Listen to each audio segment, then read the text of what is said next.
All right, you guys know how much I love this game. And so MV, we were hanging out in our Discord today, and MV was just asking me questions about the game. And he said, "Well, what about players from different eras or whatever?" And I said, "Well, that's going to be coming in an update, which is going to be a future update. But unless I didn't notice it before, and I've been playing this game so much, but now, hey, Yoko, good to see you, man. But MV he said, "Oh, well, let's create a team." And I'm like, "What?" And then I'm like, "Oh my God." So before you had like a fantasy team generator, and that was somewhere else. But what I want to show you here is really, really cool. Here comes the sun. That counts. Thanks, Yoko. I always appreciate the Beatle quotes when people come in. So as you guys know, Dwayne Martz is doing a fantastic project on his channel using the Appa Bats League pre-expansion. And so he was kind enough to, I had actually created it too and out of the park baseball, but then I was messing around with some other old quick start and it borked my file and all that work I did went away. Anyhow, fast forward to today, and because it's like, oh, I'm waiting for this. I want to be able to do this. And yeah, hey, Anthony, Bleacher Bubs Gaming. Yeah, buddy. It's been on CPU and I've done quite a few videos and it does everything. The whole game is on here now. For $14.99. You can't beat it for the huge database. But what I wanted to show you guys here is how you can create these types of it's sort of like if you were doing all-time greats rosters or whatever you want, or you want to start throwing in Negro League players or girls from the All-American, whatever. I'm going to show you how to do that in here. We've already gone over gameplay a lot, everything. This is super cool, Anthony. If you haven't seen it, I'll show you a little bit, but I want to show you guys this first. All right. So what I have up here, and I'm going to pull it over to the screen. This is the Bats 3 from Appa. This is pre-expansion, 1875 to 1960. And these are all-time great players on here, and you see you get the year, everything like that. Okay, so I'll come back to that in a second. All right, so for anybody that's interested in doing this, or maybe you're playing another game and you're like, oh, geez, I'd love to play an all-time great set or whatever. Well, you can do it. Go to Team Management. All right. And then from Team Management, you do Add Team, and then you do Create a Team, and you click Go. So there we go. So now we're on the screen where we're going to create a team. And so we're going to start creating the Braves. Hey, Sports Time Machine. How you doing, Mike? Yes, you can.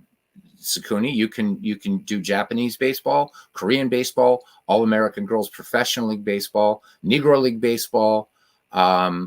You can do AAA baseball. Right now, they only have 23 years, but Craig's working on adding more to it. Yeah, it's got a lot of baseballs. Over 316,000 players in this database, or in the databases. And here you can see the databases. So Major League Baseball 1920 to 2023, historical Major League Baseball 1871 to 1919, Negro League Baseball 1920 to 1948, AAA Minor League Baseball 2000 to 2023, NCAA just 2022 for right now, Japanese Baseball 1950 to 2023, Korean Baseball 2001 to 2023, and the All-American Girls Professional Baseball League 1943 to 1954. All right. So one of the important things that you have to, whatever you're working in Pocket Pennant Run, whether it's you're creating teams, whether you're doing a quick play, all the different modules and stuff that are available in this game. And by the way, Anthony, you can not only use this for playing it on PC, but you can just use it for printing out score sheets, printing out cards. You can use this as much or as little as you want, but the whole game is right here. Just remember, guys, what's important is you've got to make sure that you got the correct era picked. All right. So I'm going to off screen so that we're not taking up a lot of room. I'm going to move this over here and so that I can see the chat. So we're going to start with This is going to be Boston Milwaukee Braves.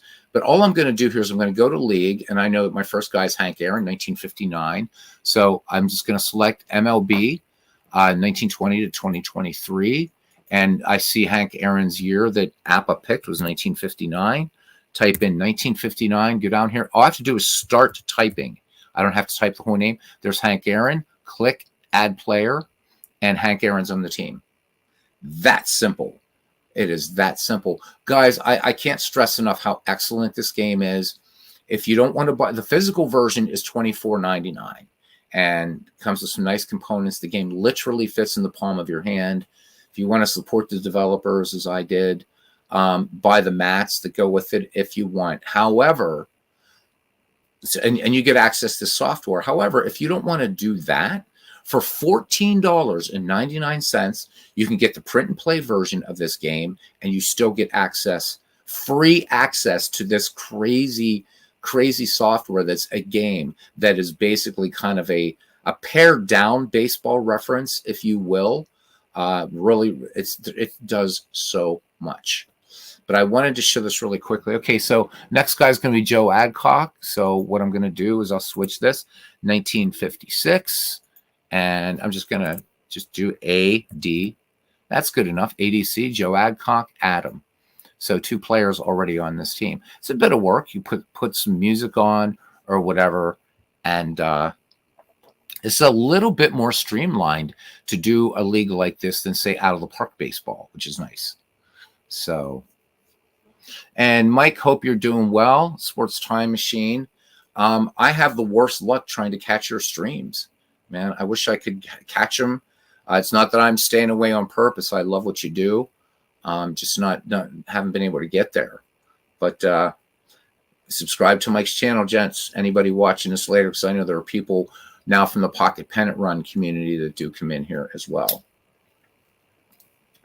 All right, I'm just going to keep talking. If anybody has any questions about the game, let me know. So your workflow should be delete that name, go up here, change the year. Now, if I wanted to, she's almost put, so what, 1925? Almost put 1325. If I wanted to put a Negro Leaguer in here, I could do it. But anyhow, Bancroft, so just BAN, that's all I need. Boom, Adam. So what I'm doing is I'm recreating the APA Bats League and putting it into Pocket Pennant Run Baseball. I could then print the cards, play it as cards and dice, or I could play the game completely in Pocket Pennant Run, this version, rolling the dice, doing the checks, everything, not having to use any extra cards, anything. That is the real beauty of this game. Next guy is Wally Burger. So we'll just get rid of that, make this 1930. Again, this is one of those Zen things, sort of like when you're setting up ballparks in Action PC that you just want to do. So there's Wally Burger. We're going to do that, add player. Now, I'm going to jump down just to show you, because I do want everybody to be clear about the importance of databases. So I'm going to go down a little bit, and we're going to pick up U Duffy here. So if I type in 1894 right now, it's not going to like it. So what I have to do is just switch to historical MLB, do 1894, and this goes back to 1871, by the way. Okay, and then I'm just going to do DUF. That's good enough. There's U Duffy. U Duffy is now on this team. It's that easy to create any team that you can imagine. So, oh, wow. So may the memory of Mike Nichols be eternal. Bleacher Bombs Gaming letting us know. I'm going to be kind in Anthony today. I'm always kind to Anthony. I'm Irish. He's British. We understand each other. I'm not going to ask him today about a certain game. I'm going to cut Anthony a break. All right. So anyhow, we've got U Duffy in here to show you. So we went Bill Bruton. Well, we've just got to switch back up to here. And most of the players, if you're doing this, most of you guys, I think just Anthony, Ken Castro, Clinton Parks, and myself, and now MV and Bernie, but there's not like 5 or 6 of us that really play a lot of dead ball baseball. So for most of you guys, maybe you found something in a baseball article, the top 20 greatest teams of all time or whatever, and you're like, geez, I'd like to be able to play that in a baseball game. Well, now you have many ways to do that. Say you're a person, you don't like out of the park baseball. I don't know why you don't, but you don't like it. Okay, don't do it in there. Maybe you're confused by Digital Diamond's interface. Okay, and you don't want to do it there. You don't have to. Here's another option that you can do it. If you have baseball for Windows, but this is yet another option to basically create what you want. If I wanted to put Dottie Hinson on this team, I could do it.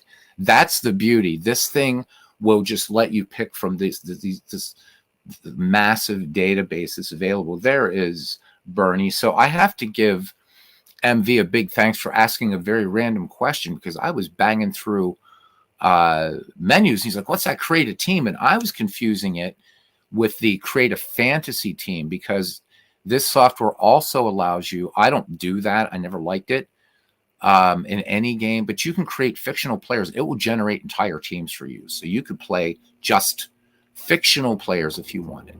All right, so who's the next guy we're going to add? Bill Bruton, 1960. Okay, so I have the proper database selected. I just type 1960.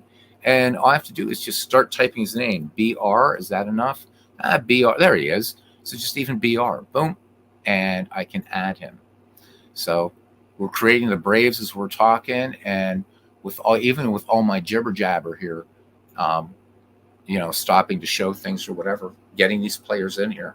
So there's just a quick thing to show you how to do it. Once you save this team, of course, then you do have to do some other work. So unlike the quick sim replay and the box sim replay, you've got to set your own lineups and rotations. But you know what? You either use your own, you have the ratings here. And of course, probably something Anthony hasn't seen is in the actual game, the full player cards now and full picture cards are in the game now as of version 3. So you're not just using these ratings anymore like you had to do with version 2. The other thing is, you know what? Go to Baseball Reference. There's an easy way to get a lineup on any given day or what have you. Just go grab the lineup, copy it, put it into this program. You're set to go. Granted, this is something that's more a lot of work, but if you're like me and you like to get deep into what if baseball, I don't know how long it took Dwayne to do this in Digital Diamond, but it's fun. It took me a couple days to do it in out of the park baseball. These types of things are fun. They really, really are. So, there you go. All right, I'm going to sit here and just do this for a little bit. So now I went Del Crandall. So Del Crandall, I already have 1960 selected. So I'm just going to type, and there's Del Crandall. Boom. Now, would it be nice if you could just pick a team or pick a year in the whole team? Sure, that would be nice. But this is okay, because I think every other one does this, right? So Bob Elliott, 1947. So, again, just get rid of that and just go back to put in 1947. And also, pretty important, put on some nice music or talk to good friends like I'm doing right now. There's Bob Elliott. And so we're filling out this Braves roster. So it's all-time greats. What's the year? Yeah. So this goes up to 1960, 1875 to 1960 from APA, doing the Braves. Anthony, thank you, thank you for stopping by. So check out some of your videos on this. We play games later. Thanks. Thank you, Anthony. Be well, my friend. Cheers. Aaron Reed joining us. We haven't seen Aaron for a while. Aaron just showing off a little bit more of Pocket Pennant Run Baseball. I'm so enamored with this game. I was actually going to go out and just read today. We have a beautiful day in the Commonwealth of Pennsylvania. But MV asked such a great question, and now I'm hooked. All right, so next guy we're going to pick is Tommy Holmes. We're not going to go long with this. I'm just having fun talking to you guys and whatever. HOL, and there's Tommy Holmes and Adam. So it's that simple. It's that simple. If you don't mind doing a little bit of type in, put on your favorite music, put on classic baseball on the radio, listen to one of the content creators on here, what have you. And, before you know it, you're done. It would be nice to see a sort of copy paste thing in here, but you know what? I don't really care. This is fun. All right, so now Rabbit Moranville. Remember what I said, guys. When you're switching databases, then that's when you got to clear stuff out. So Moranville's year is 1917. I've got to get on and pick historical.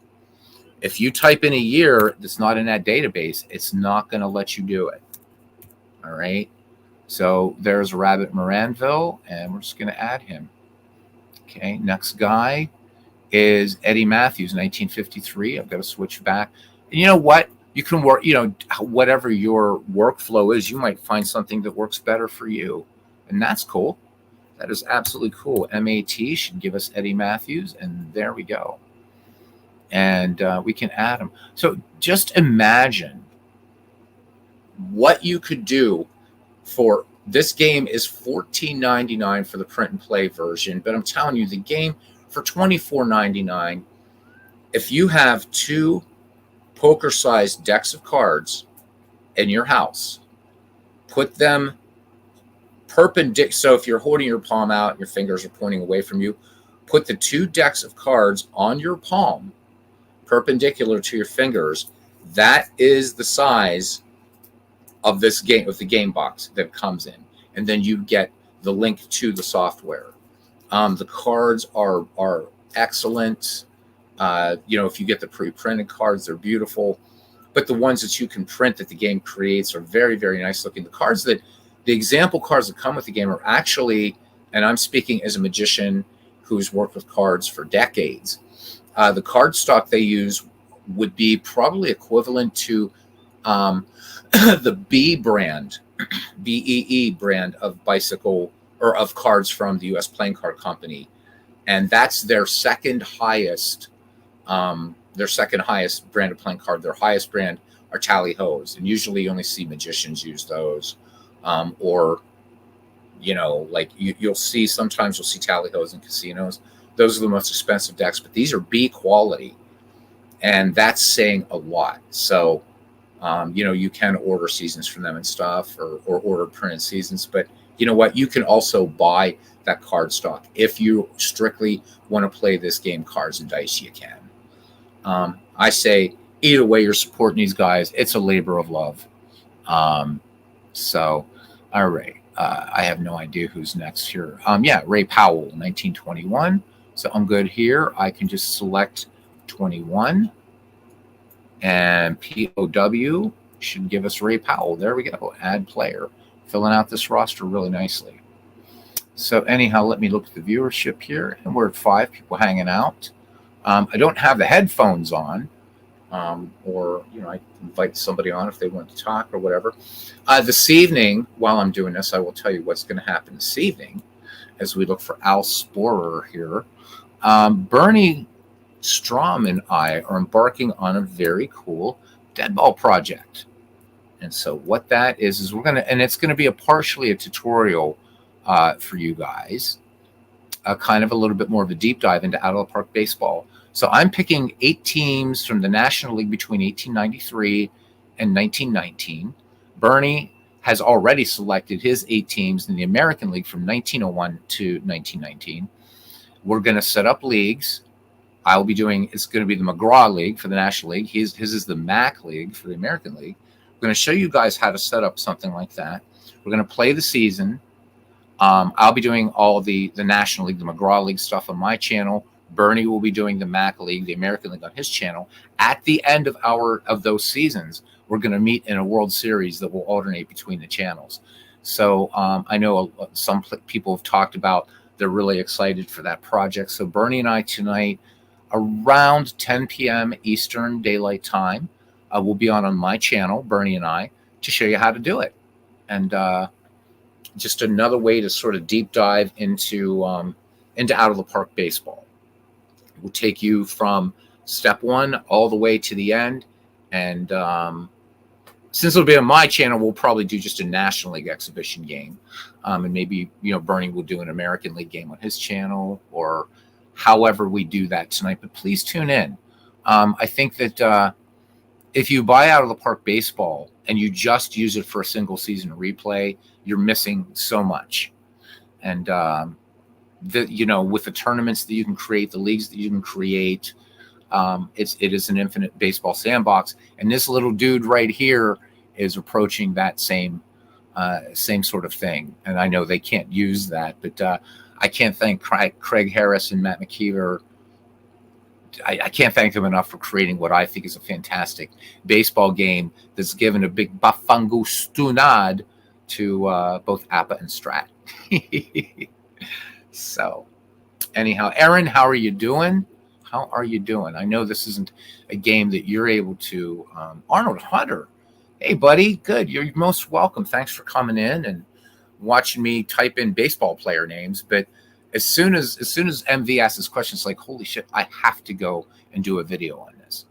Next guy's Bill Sweeney, 1912. So the main thing is just switching that database. When you switch databases, I've noticed it does knock the player out. So that's kind of nice.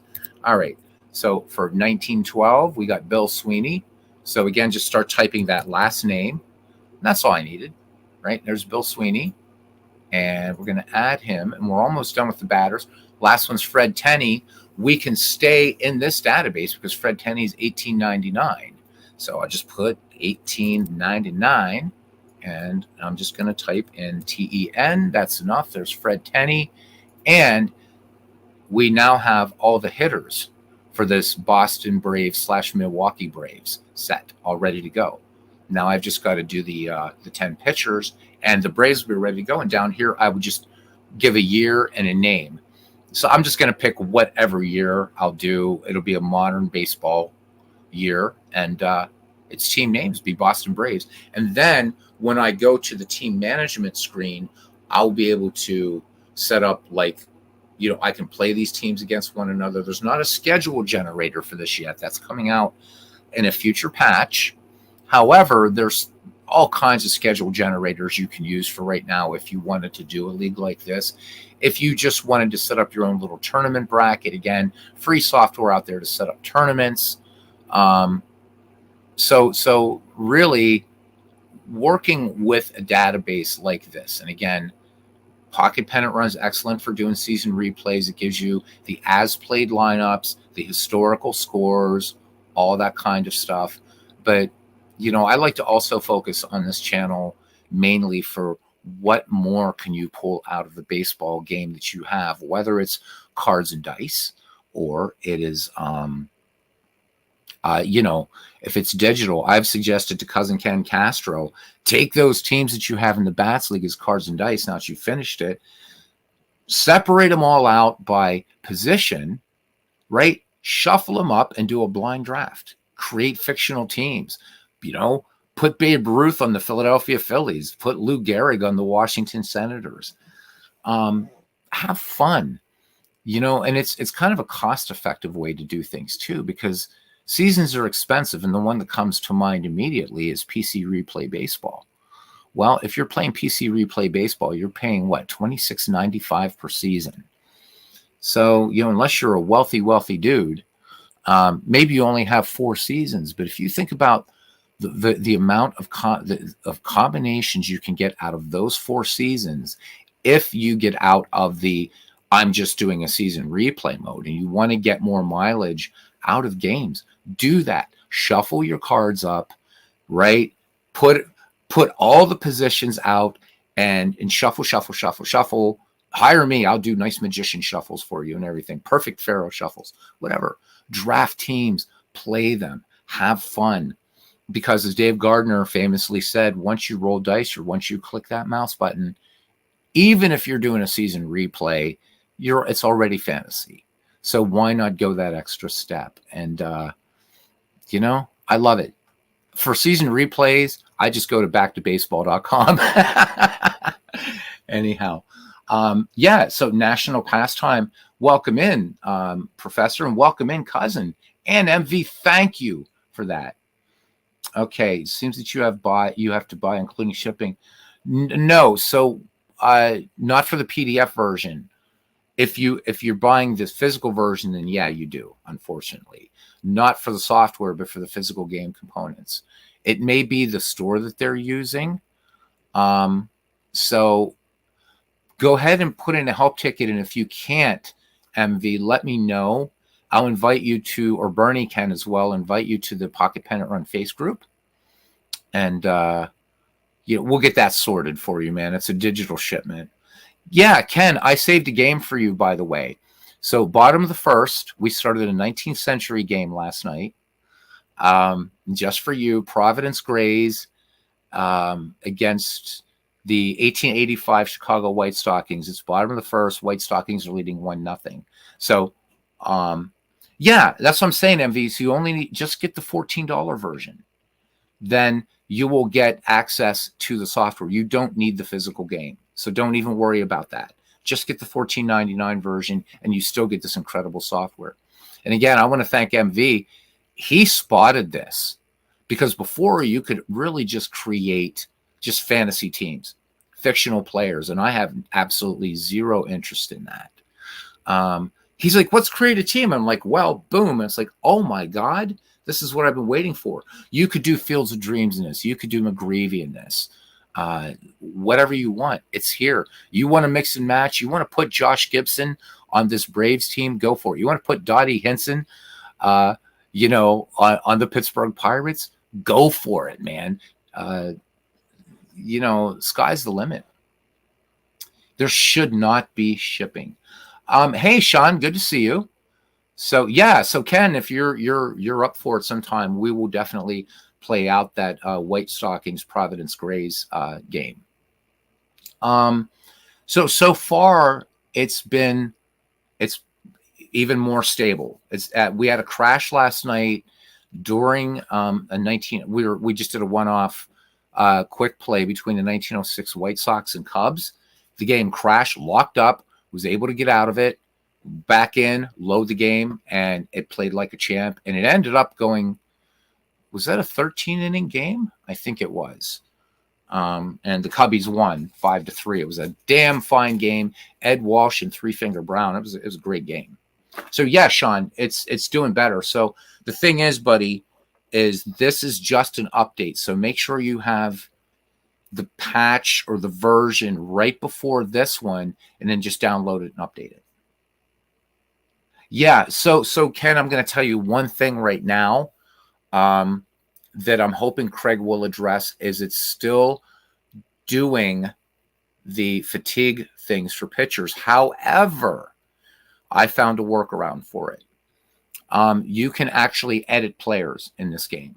That's another nice thing you can do. So I think if I were to do a dead ball project on this or a 19th century project on this, what I'm going to do, it's very easy. Just go in again. I mean, I'm doing like names here. I'm going to go in and change fatigue ratings to the pitchers is what I'm going to do. And then you're set. Because right now, Old Haas's fatigue rating is 7. There's nobody in this game, as far as I know, that has a fatigue rating higher than 7. And you and I both know that Haas Radborn could pitch entire geological eras. But yeah. So yeah, Sean, do make sure that you have the latest. And then what you do, you download the zip file, go into your existing Pocket Pennant Run folder, delete the executable in there, and then just go back to where you unzip the new one and just copy the executable into your folder. You're ready to rock. It added some nice quality and life improvements. And apparently this big thing that was like, wow, this got me so chuffed. And I got to thank MV again for the 97th time. All right, let's put in Ed Brandt. Remember, guys, if you're doing this, the one thing you have to pay attention to here is that you're in the proper database, which is no big deal. Okay. And then we just start typing Ed Brandt's name, BRA. That's good enough. And there he is. And I'm going to add him. So there he is. And you can see now that we know he's a pitcher because he's an SP, starting pitcher, fatigue rating of 7. And then there are his 3 ratings as a pitcher. Next guy's Lou Burdett. So I can stay in here. And all I have to do is go back.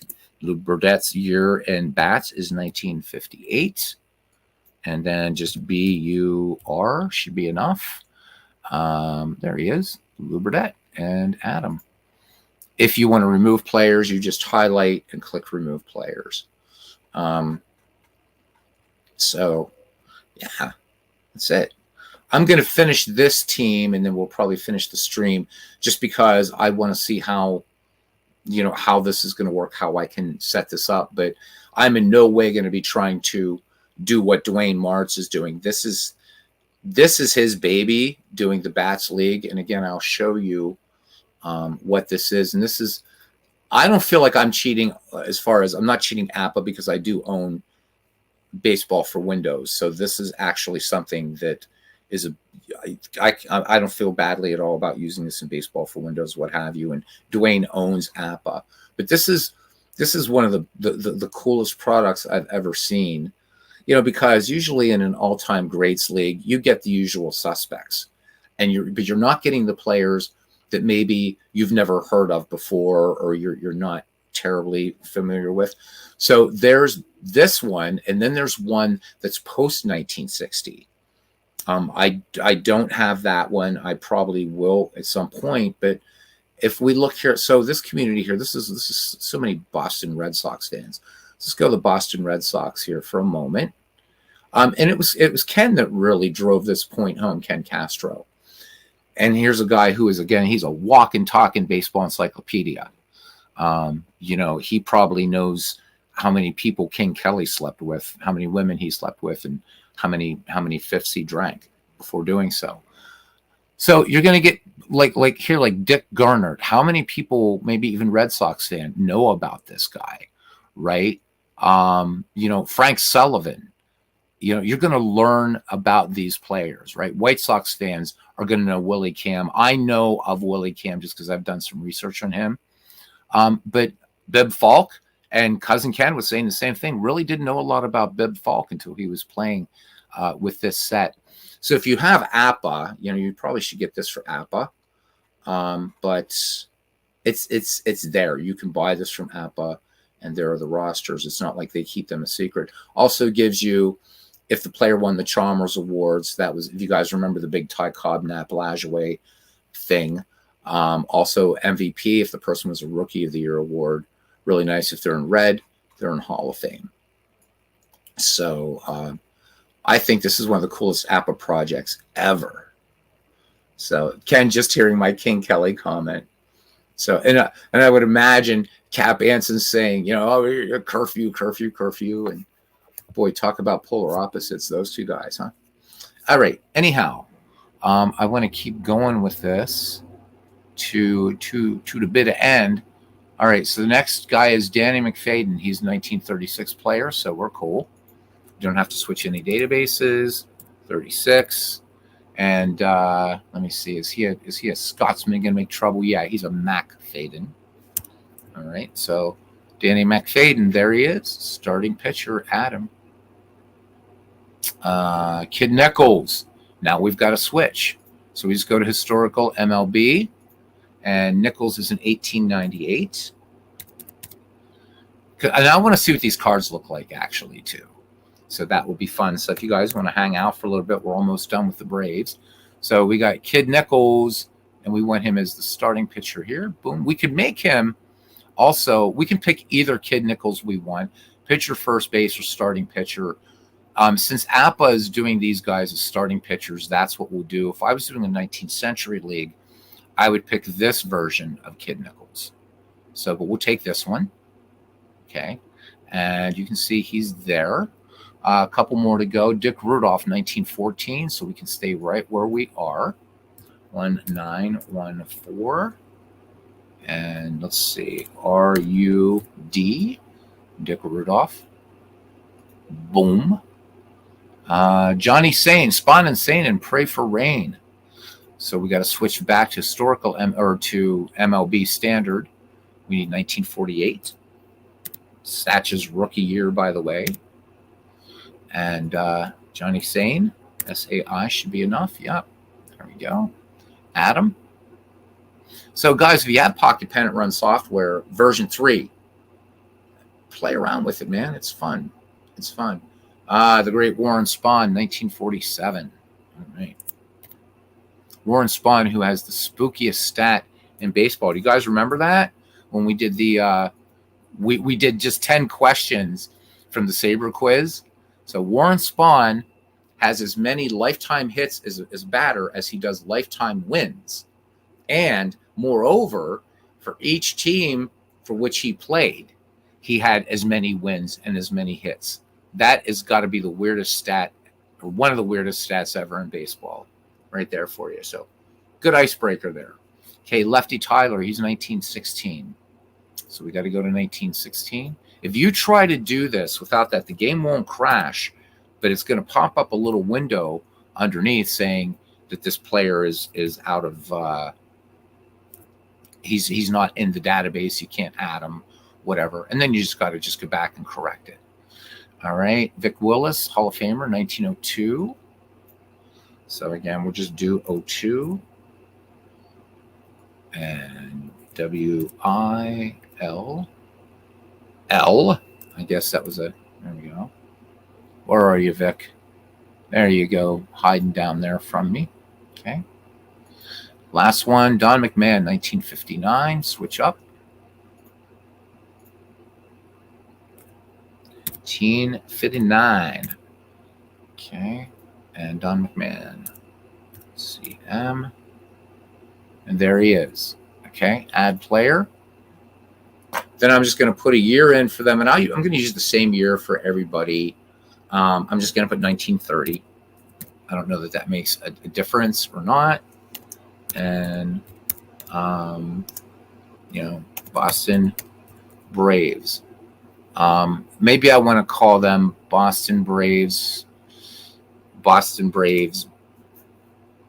Maybe you know what? Instead of Boston Braves, because I don't want to get confused if I'm ever doing something with the actual 1930 Boston Braves. I'm going to call this just Bats Braves. So for this project, okay, so I can add this created team. Okay, player info is correct. Okay, and if it's any stats are wrong, select no correct input. But I'm going to say that yes, it is correct. I've done it. Players added to the saved to the database. Please note that custom teams are unable to use team stat functions. That's fine. Okay, so now I can select a team wherever I'm trying to figure out where they live. So let me close this. Let me go back to team management. Because again, this is pretty new here for me. There we go. There are the Bats Braves. Okay, let's load them up. There they are. And if we want to look at their cards, we can certainly do that as well. So let's do that. Okay, so that you guys can see what the actual cards will look like. Okay. My brain hurts. Okay, so we can't do that from here. We have to print selected player team cards. So we're going to go here. We're going to pick up these Braves, and we're going to create their player cards. And we're just going to call this test for right now, just for shits and giggles. Test 1, create player cards. Then I want to print all their player cards. Do I want to include the batting cards for pitchers? Yes, I do. Player cards will be created and saved your game sheets folder. Let's let it do that. They are created. All right. So now we're going to go to our player sheets folder in here. And again, these also will show up in game, but I just want to show for the cards and dice dudes what happens here. Okay. So I'm going to go down here to my Pennant Run folder. All right. That's the update. Blah. There we go. Pocket Pennant Run. Boom. There we go. All right. So Pennant Run, game sheets, and then mixed test 1 player cards, which is the ones we just did right now. Double click, and let me see. Where are they? There we go. Let me bring them over. And in all their glory, there they are, the ready to print and play if you want to roll the dice. If not, these are also ready to play in game. So I could actually take this team and do a game sim and put up this all-time great Braves team against any team that's in the database. So every player has his own card now, unlike in like in version 2 in the software, you didn't have that. But in version 3, everybody has his own card and nicely color coded and ready to rock. So that's how easy it is to. Oh, I could have gone by the Doves. Thank you. Hey, Dave Little. Wow. Dave Little, it's been a minute. Good to see you, my friend. Hope all is doing well and that you are blessed, as I know you are. So there we go, guys. How to create kind of sort of cross-era type teams. I'm just going to close this current tab and leave this up because I'm going to keep working on this for a little while. So I could play them against these 1971 Pirates if I wanted to. So there you go. You can also do these. You can do Excel sheets. So let's say you're doing, you're working with something like whatever baseball game you can play. You can do that. You can also, like on Excel, you can also export this to Green Fox, which I really do want to show on this channel again sometime. Green Fox is super cool. Green Fox basically allows you to play APA or Strat right on your PC to roll dice and everything like that. So it's nice. Also, thank you. You haven't seen Pocket Pennant run.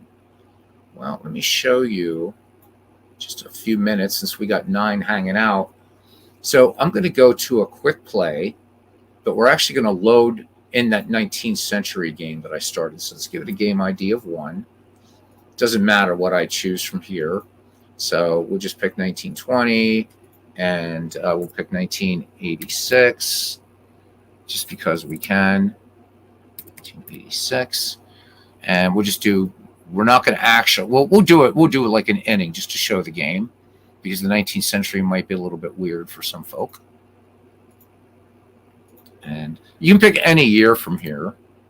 So 1986 and the New York Metropolitans. Let's get these Mets boys up here. Add teams. Do I want pitchers to hit? Hell yes. Okay, starting pitcher for the Red Sox would be Roger Clemens. And then Dwight Gooden. And enter. Okay, so from here, before we get into the actual game, you have choices. So if you wanted to, as Dave Gardner did, if you're Ken Castro and you're still at version 2, nothing wrong with that. What Dave did is in the notes section of Digital Diamond Baseball, which was really super cool, he just put in these ratings and he was able to look at the charts as he's inputting plays. So you can also save this to Green Fox. And again, Green Fox is a fantastic Microsoft Excel app that is strictly made for simming baseball. You can save this strictly to Excel if you want. You can save lineups to player cards. You can save lineups to the score sheet, or you can do the super cool. You can, of course, combine score sheets or do the super cool play game day. And you're playing Pocket Pennant Run. There it is. And you are ready to go. Shows you, again, your current pitcher. There's Gooden's pitcher card. There's Marty Barrett leading off here. There's Barrett's hitter's card. And as these will come up, these will change. There are, I don't know if it's enough for people, there are 48 possible outcomes just off a batter card. And, of course, for pitchers, everything starts with the pitcher card. 2 ways to play the game. If you want to play normal, which is what you're seeing now, you don't need a bullpen warm-up. If you want to play advanced pitching, pitchers have to be warmed up, and they have to warm up for at least 3 batters.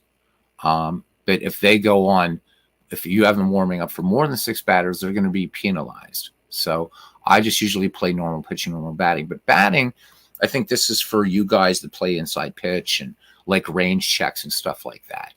So batting and fielding are played by the game rules if you just play by normal. But if you choose advanced, batter hits are located by roll of the die. So that means that batters tend to hit the ball to their pull side. Switch hitters spray the ball evenly. Fielders must be positioned and may make ranged plays, which is really cool. And then ranged plays are subject to a defensive penalty if speed is less than A. But I'm just going to leave both at normal. This defaults to normal. Okay. So along the top here, you will see the names of the managers. This is done just for 1920 forward. They don't have the manager tendencies. Curiously, they did have them before. I don't know why they don't now, unless it's a box score replay. Anyhow, you get Davey Johnson, and you can see how he's rated, and here's how John McNamara is rated for their tendencies to steal, for bunt, and you're going to see a question mark for pinch hitting and all that. And this little green question mark will give you the manager's suggestion of what he would like to do. If you are using the advanced rules, this is going to show your guys warming up. Over here, we see Wade Boggs is on deck. We can look at our fielders here. Now, if you're playing the cards and dice game, you have to have these defense charts here. In this game, in the game here, you don't have to. They're right here. So when you do defensive checks, okay, you go to a bullpen. Nice thing about the bullpen is if you're playing an as-played game, and this has close to it's like around 200,000 as-played games and as-played schedules if you're doing season replays. Yeah, so yeah, that's all you have to do, Clinton. Hey, Doug, welcome in. Dwayne, welcome in. So Pocket Pennant Run Database has all the teams.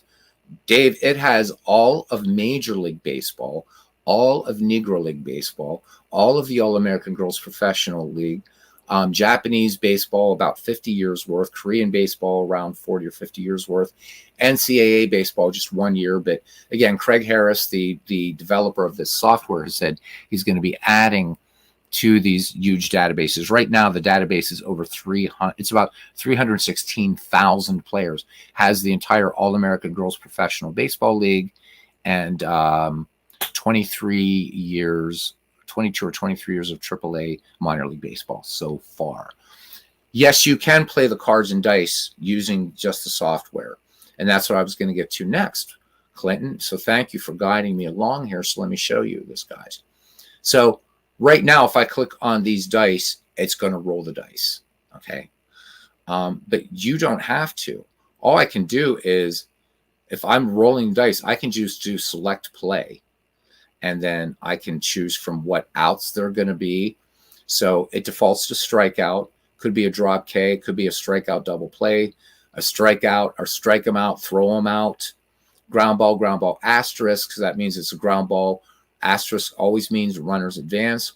And this is going to be basically a fielder's choice, a ground ball that's going to nab the lead runner. Then you've got straight up fly balls, and then you would choose the field that it goes to. This is set up rather nicely. Your three outfielders on top, there's the horn, and then your battery at the bottom, okay? And then you've got all of this stuff. So you can play this strictly with the dice. You don't have to do this. As a matter of fact, if you don't want to use the software beyond this, just click score sheet, right? And it pre-fills the score sheet for you, and you're ready to go. And you can just play pen and paper then if you want, okay? Gives you their ratings, which is nice. So if you do have to do a defensive check, Clinton, and you don't want to consult charts, there they are. They are all there. What's nice about the software is it's going to update this in real time as the game goes along. And you don't have to leave it open. You can close it. All right, game flow for people that haven't seen the game.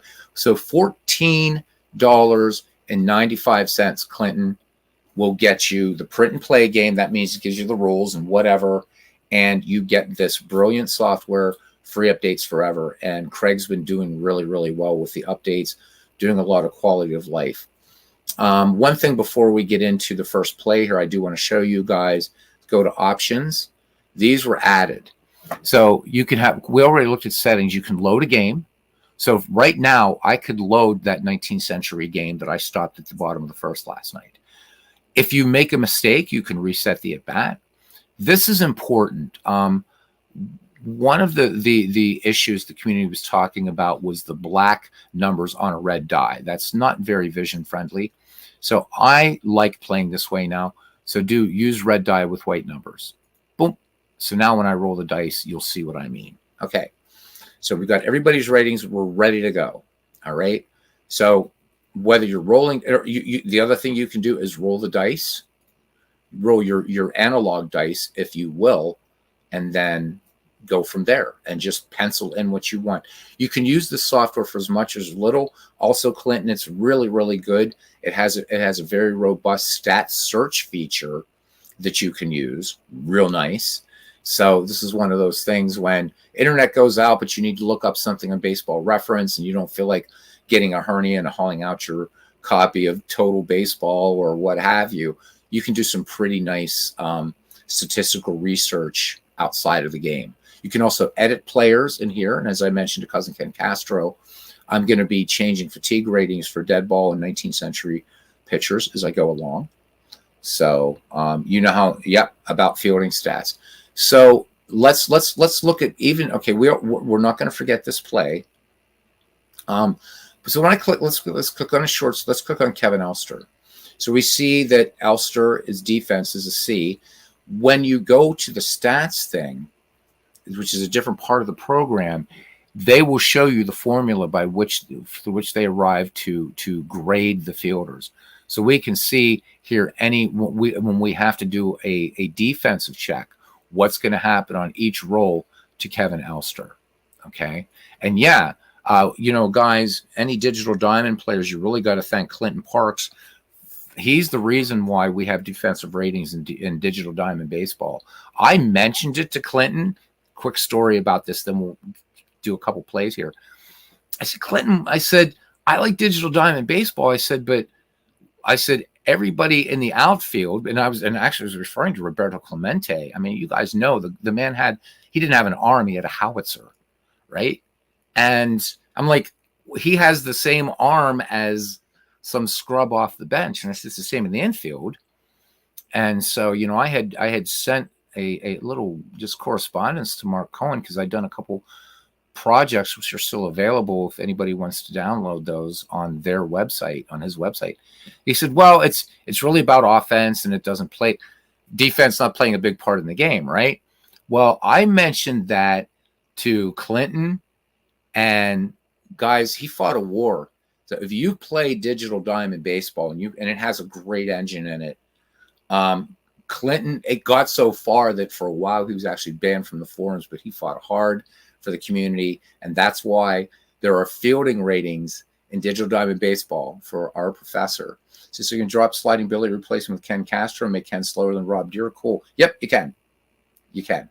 The other thing you can do, guys, again, and I should say I've done a lot of videos on this. I have no association with Craig or Matt. I'm not paid for this, anything like that.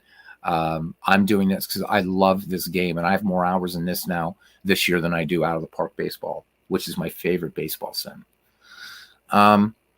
So you could also use this as a companion, and it will track your stats. I can't show it to you on this screen, but let's say you played out a game in Stratomatic Baseball. You can input all the stats into this, not this module, obviously. This is the main game. So this can also be used as a companion. There are some people, MV has said that he feels like, my head's going to explode with Digital Diamond's interface. You have another choice here, and that's this one. And you just input the stats and go. And no different than if you're doing, however you keep your stats, if you're tracking, if you're a cards and dice player. All right. So again, how does the game play? We see everything, every play starts from the red die. So we see that Marty Barrett has an 8. So we go down here and it's color coded, if you forget. And we see that this is going to be left-right.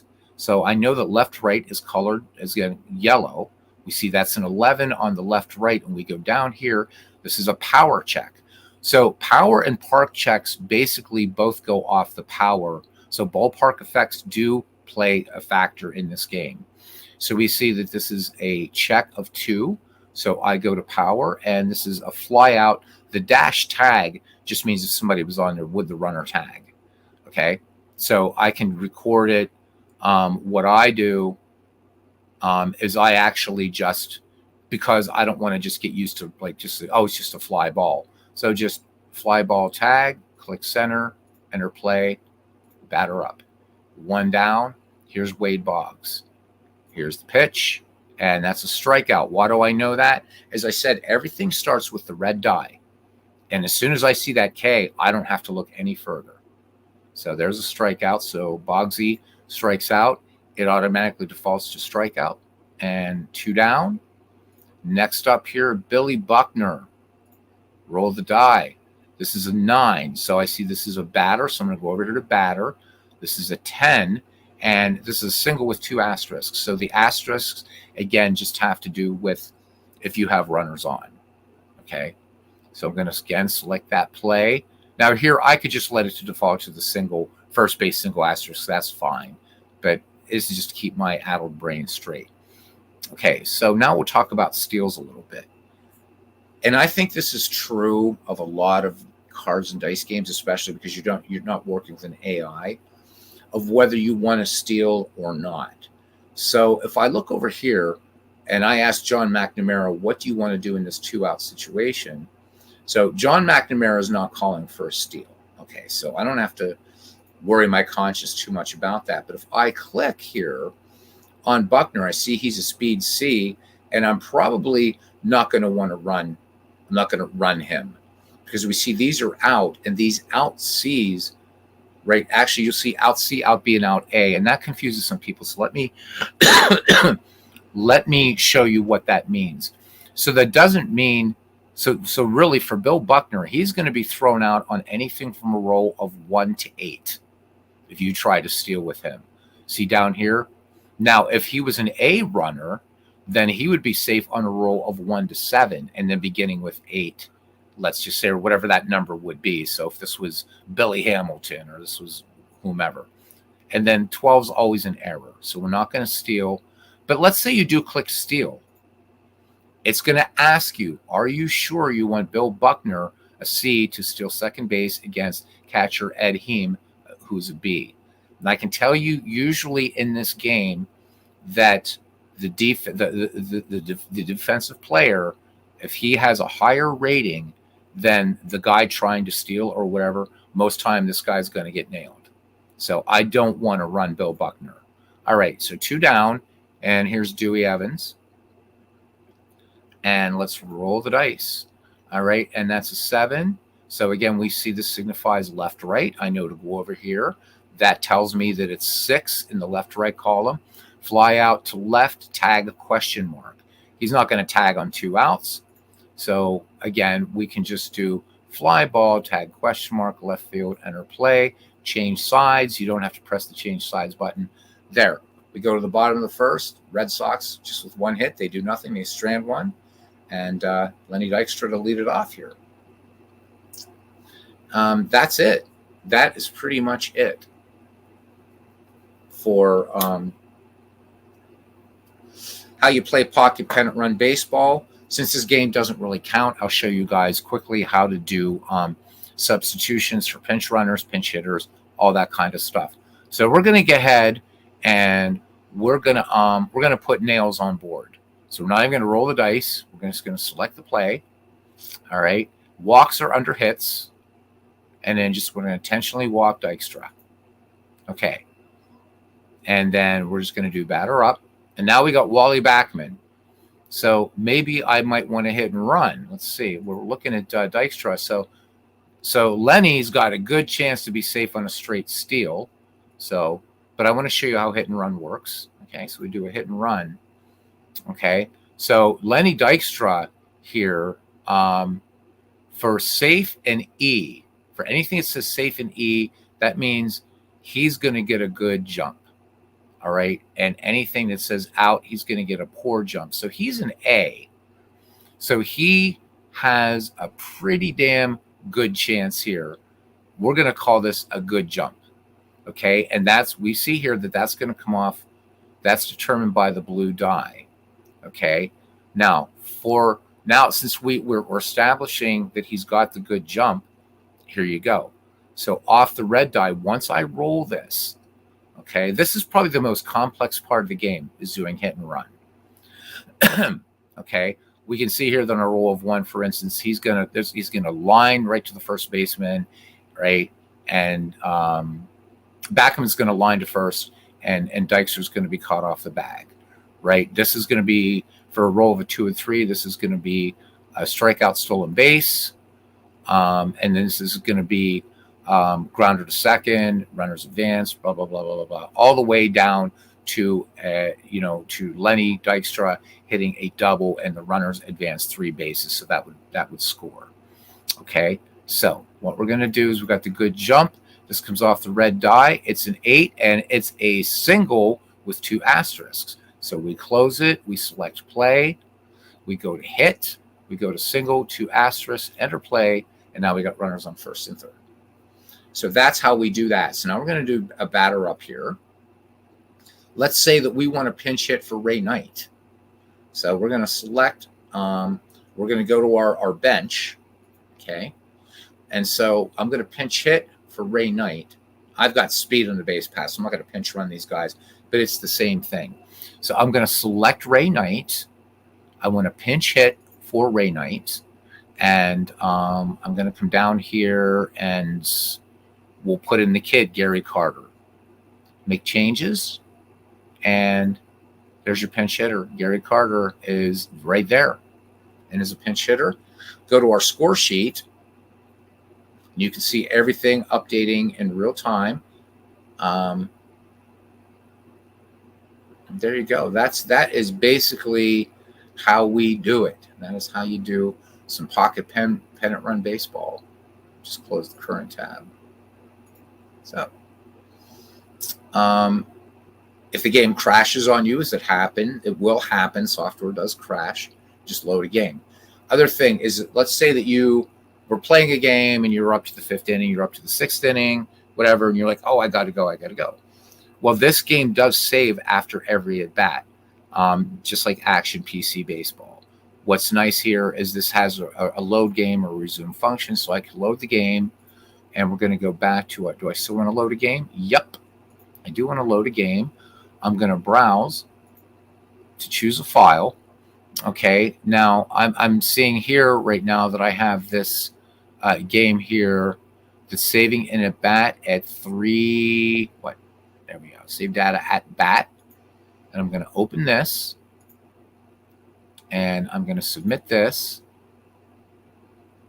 And got to give it a minute here. Oh, no, wait a minute. It just saved the most recent one. I'm sorry. I've got to go back. The naming convention is a little bit weird. But that's okay. This is from last night. Boink. Open. Submit. And this was the end of our game. So you can actually go back and look at the end of the game. So again, I picked the wrong file. But it will, once I close this, I'm not going to say the results. But look, there is, Ken, you left this. Yeah, he may have Clinton. I just wanted to show how to pinch hit. So there was the results of the game, Ken. Cubs won it 5-3. White Sox tried to make a game of it. All right, but I do want to bring up that 19th century game. So for this, you do kind of have to look at, and this is going to be the fastest way to do it. Another feature I'll show you guys while I'm here. I do want to load that up. So if you're doing a season replay, a couple ways you can do it. Pretty nice. All right. I can put in 1950. And I can select a team blank, and I can just load a season schedule. And there it is. So these are going to be the as-played lineups, and I'll prove that to you. So there's the date. There's the historical score. From this point on, now I can select months, whatever I want. I can pick a date within the season to play. I can select what games I want to sim and what games I want to play. So, and this is just by using Windows. So let's say I wanted to just sim out, and I'm looking down here, just the 19th. So I would or the 18th. So I would just do this, hold the shift key, and run here, and I can run box score sim just on these games. Okay. I could also do print play games just on these, doing a range. The other way is, let's say I don't want to do it that way. again, you guys know all your windows. I just want to play maybe a Red Sox game and a Cardinals game. So I can just hold the control key. And now the two games I have selected are the Red Sox and the Yankees, and the Cardinals and the Pirates. I can run a box score sim on these, or I can play them out. And there's two ways. I'll do the box score sim just on the Cardinals Pirates. So if I do run box score sim, do you want to use full game sim approximately 1.25 seconds or the quick sim? Choice will be applied to all games selected. Full game sim provides box scores and player stats. Quick sim provides only a final score. Team strength numbers are calculated using player stats, which is then used as a modifier in a die roll for the final score. Let's do a full game sim. And this is going to be the Cardinals at the Pirates. The Cardinals won that game April 18th, 1950, 4-2. Full game sim. And that's pretty much it. And it's 5-2. It was our replay score. And we can go back and actually then look at that game. Okay, let's show the box score. There's the box score for it. And we can, there we go. So if you guys are doing season replays, wow, the Cardinals really, some artillery there. 5 runs, 15 hits, no errors. Let's see who got the win in that one. So Jerry Staley gets the win for the Cardinals, and Vic Lombardi took the loss for the Bucks. Okay. Let's take another game here really quickly. Let's pick Red Sox-Yankees. Red Sox-Yankees, 1950. And we'll just take the game on the 19th. That'll be fine. Doesn't matter. Okay. Again, I want to show you this manual entry. So before we get into a game, you're doing manual entry. Okay. So you've played this in another sim. And a lot of guys have done this back in the day before Digital Diamond and stuff. If I do manual entry for that game and I just click on it, there you go. So you can enter the stats for, right, entering stats for Yankees, and then there's all the batters, and you can just go right along and enter everything that you want to do. My thing is, would you really want to do it? I don't know. If you've played this game using Green Fox, then you can import from the Green Fox application, and it will populate everything right here. You can also edit any save stats, do anything like that. But once again, I would say, why not just play the game? You have it right here. There's a doubleheader that day, huh? So let me see. Red Sox took game 1 and the Yanks took game 2. So we'll go to just game 1. So I do want to show you this. Print play game. This is a little different than the quick sim that we did earlier, where we can just pick any 2 teams in these databases. So these will give you the as played lineups. Now you do, again, so you can save these lineups to Green Fox, play them. You just want to create the score sheet, do that. This gives you an option now to change starting pitcher. So, even if you want to stick with the rotation that was used on that day, but in your replay, your pitcher's injured, he's fatigued, whatever, you have the option to change the starting pitchers. Okay. You can save these lineups to player cards. So what's nice is if you're creating maybe, let's say, a league of teams from all different eras, well, rather than you having to go to Baseball Reference or whatever, save these lineups to player cards, and then bam, you're ready to rock that way. But let's go to print to play game day. Okay. And there we are. Now, if we go first to, let's go to the bullpen for the Boston Red Sox, and I'm hoping they didn't. Okay, they didn't do. Let's see who, if anybody from the bench. Yep, there we go. So, Clinton, hopefully you will like this feature too. Because I know Clinton very much, when he does season replays, he does like to stick with players who actually played in the games. So if you guys see right here, there's a dotted line. Anybody above this dotted line, so in this case, for this game 1 of this doubleheader, these Yankees actually got into the game. So we had 3 pinch hitters. We had Jim Delsing, Dick Wakefield, and the big cat, Johnny Mize. We see that we had 2 relief. We had Dwayne Pillett. So you could put anybody in here if you wanted to put Lou Burdett in the game to relieve, or whatever you could, depending upon the situation. But if you want to just use those players, they are right here. Okay. Now, you don't have to load an entire season schedule. You guys have already seen of how the game's played, so we're not going to play this game. We're just going to bung out of it. Okay, and we're going to bung out of this. And we're going to do 1950, but let's say we're Ken Castro, and we just want to see the Phillies schedule. We don't want to see any other thing. Then we just load team schedule, and this is the entire schedule for the Whiz Kids of 1950. And you can play this, and then the rest of the game will play out. So you don't even, if you just want to play the Phillies or you just want to play the Pirates or what have you, you can do it. You can show standings, box scores. It will track stats as you play. All this for $14.99. Okay, Clinton has Green Fox. I like Green Fox. And in fact, that's how I was playing Pocket Pennant Run before the version 3 software came out. I was using Green Fox. How do transactions work? Transactions will actually happen in this game. So it's kind of like Digital Diamond Baseball, Out of the Park Baseball. If somebody, so like if I had 1979 up here, you will see that at some point, whenever that was, I don't have the date cemented in my head, Tim Foley will no longer be with Montreal. He'll be with Pittsburgh. So this is as played lineups, as played schedules. So obviously the transactions built right into this database. Also look at disabled list, suspensions, stay homes like they did in the dead ball era. So I'm only starting to, and this will shock you guys, I've only started investigating dead ball in this game. I've been mostly playing baseball from 1920 forward on this, mainly because I don't like the pitcher fatigue ratings, but I can fix that. And I guess I should probably show you how to do that, huh? Let's close. Oh no, I want to show you something else. So you have your previously saved seasons right here. So you can see right now I have 2015, 2008, 86, and 1950.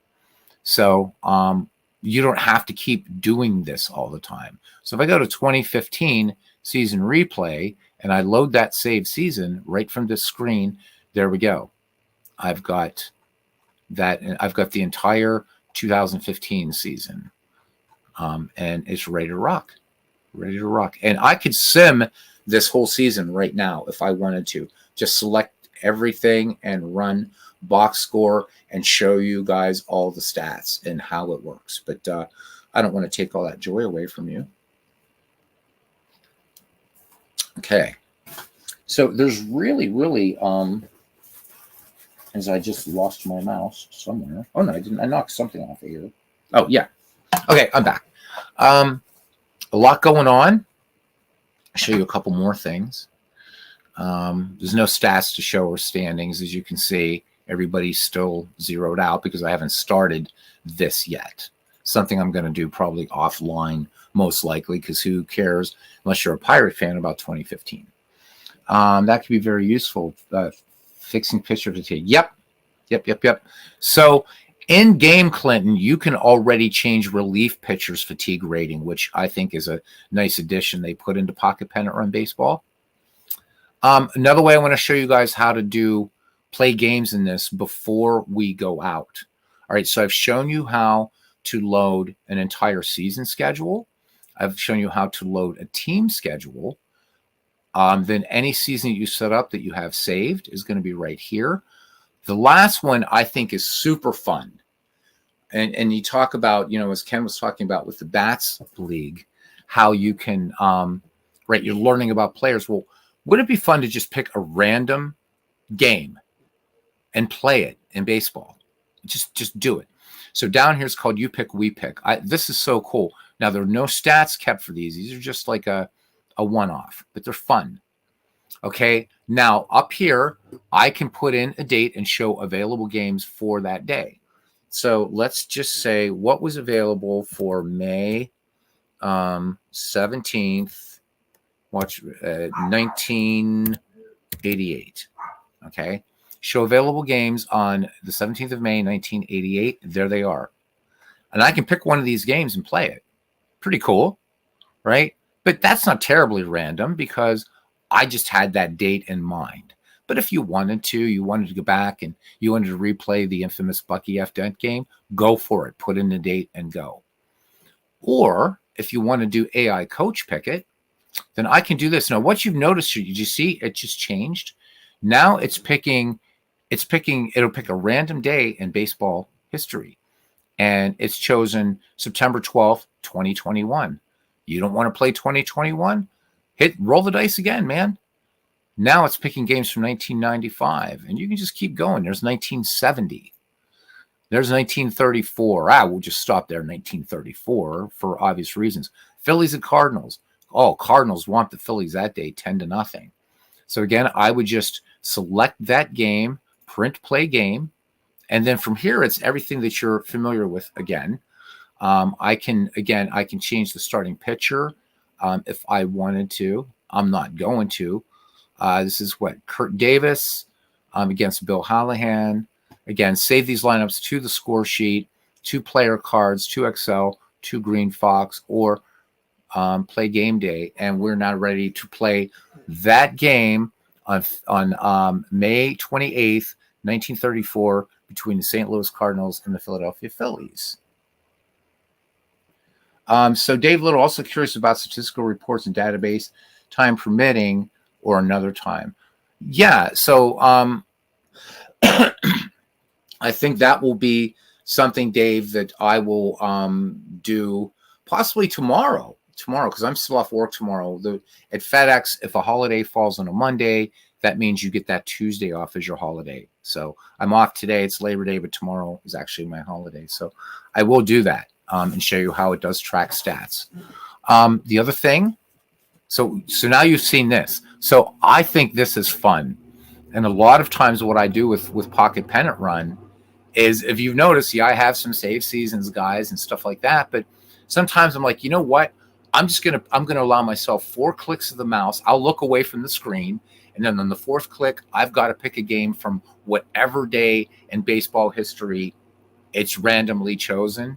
And it's been such a blast. So I'm not even doing any big projects with this thing yet. All right. Other things I want to show you quickly. All right. Let's close this bit. We're going to close this. And we're going back here to, I want to show you StatFacts. StatFacts is really super cool. So remember, guys, when I said about, baseball reference, right? Your internet's down. But you need to look up something. Well, this is kind of a stripped down baseball reference. You need to be broadcasting these. The 4-click perfect is lets us see a lot. Thanks, Clinton. Appreciate it. People are hanging out, and it's nice. So the first thing is I can just look for a player's career stats. I can just make sure to click here. So let's find a player name. Make sure your database is 1920 to 2023, or if I wanted to do somebody historically, let's go back and give Deadball some love here. And you can already see too this quickly. Watch this. When I switch databases, okay, so right now for historical Major League Baseball, 1871 to 1919, you can see it's John Abity and Ed Abaticchio. But when I click this, now, right, we've got David Aardsma, Hank Aaron, Tommy Aaron, so on. So that's pretty cool. All right, no miracle, big deal. Let's start typing in WAG, and I know he's down here. There he is, Hannes Wagner. And all I have to do is search his stats, and there's Hannes Wagner's entire career. And you can have some fun with that. Again, just for a quick stat lookup when you're in the game, like, oh, geez, wait a minute, how many stolen bases did so-and-so have? You can look them up. They're right here. Yeah, AAA baseball in here. Negro League baseball in here. Okay, so let's close this. Now, I want to do a team search. Okay, I want to look at team stats, and I want to look at 1894. So hint, hint, one of the teams I'm picking for the Bernie and Me project. So I want to look at these Baltimore Orioles for 1894. And then I can just do search stats. And there they are. So here's the 1894 Baltimore Orioles. There they are. There's Keeler, Kelly, McGraw, what have you. There's all the pitchers. And yeah, their handedness, position, da da da da da da da.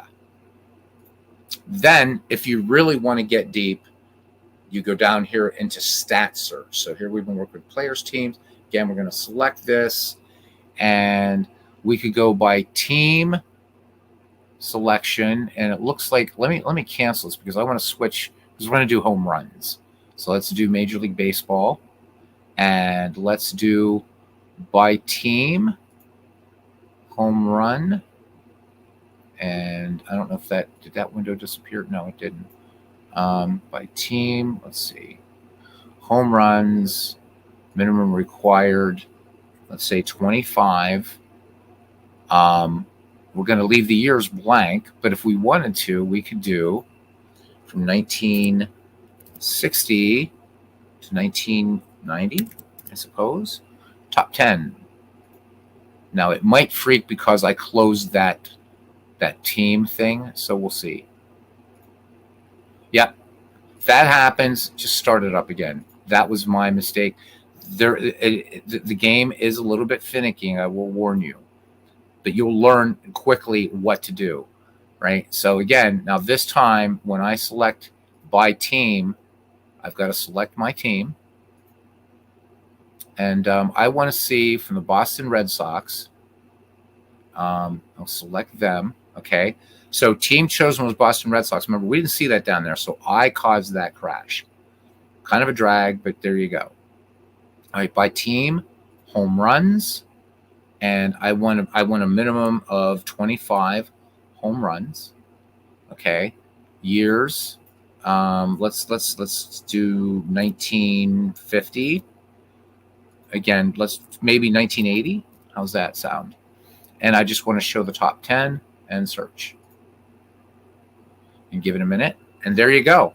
So these are, this is showing the top 10 Red Sox hitters with at least 25 home runs between 1950 and 1980. And we look here and we see Jim Rice with 46, Yaz with 44, Dick Stewart, yada, yada, yada. So nice little research tool right there, just to be able to pull things out.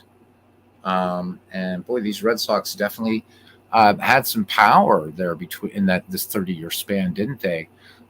Teddy Ballgame with 38 home runs within the parameters for the 1957 Red Sox. So there's that. And then finally, we talked about editing players. Go to team management. So I want to show you this because this is a little bit fiddly. Okay. So we can, and that's one of the fiddly things. Don't hit add player. Anything that you can't do in this game right now, it will knock out of you. But that's why I'm trying to show you guys. Most of it, it's not this instability. This is written in Python. Python has its limit. It has its quirks. Okay, so let's select a team. We only have two, so we'll just take the Pittsburgh Pirates for right now, and we're going to load them. So there are the Pirates. Okay. Now then, from here, I can do stats. Show where are they? Blah, this makes me crazy. Because I don't want to do edit, delete batters. Okay. Please select a player to edit. Bob Robertson. Do I wish to edit or delete the current player chosen? Bob Robertson. If not, select cancel. If you want to add a new player. Okay, so I want to edit. So I'm just going to click the edit button. And now I can edit. Like there's this fatigue. So if I picked a pitcher, which probably we should do a pitcher. Let's do a pitcher. Because I want to change fatigue ratings. So here's Bruce. Let's say Dave Justy. I'm not going to keep this here, but he's got one inning. He's mainly their closer. Okay. I'm going to edit this pitcher. So I'm going to edit Justy. And there's this fatigue of 1. I can change that to a 3 and click save, and he's a 3. So That's how you edit players. You can't edit. You don't want to edit their stats, but if you disagree with their ratings, why not? You know, I can change. You know, maybe I disagree. Maybe I disagree that Justy as a pitcher, I think he should be better defensively. I can make him an A if I want to. I can make him a killer pitcher if I want to. Make him an A pitcher, whatever. I'm not going to do that. Okay. What else can you do here? Well, you can do a lot of stuff. We can show team stats. And now we can see the statistics for the 1971 Pittsburgh Pirates, both in terms of offense and in defense. But down here, why I wanted to show this is because people were asking, okay, how do you get these ratings? Any of us, when we play, whether we're playing digital baseball or we're playing cards and dice baseball, we want to know, okay, what does that mean? I see A, B, C, D. That doesn't tell me jack shit. Well, so we see here, for instance, that for a batter, he's going to be rated an A batter if X is greater than a 284. So that's his, with a minimum of 99 plate appearances, he's going to be an A batter if he has at least a 284 average.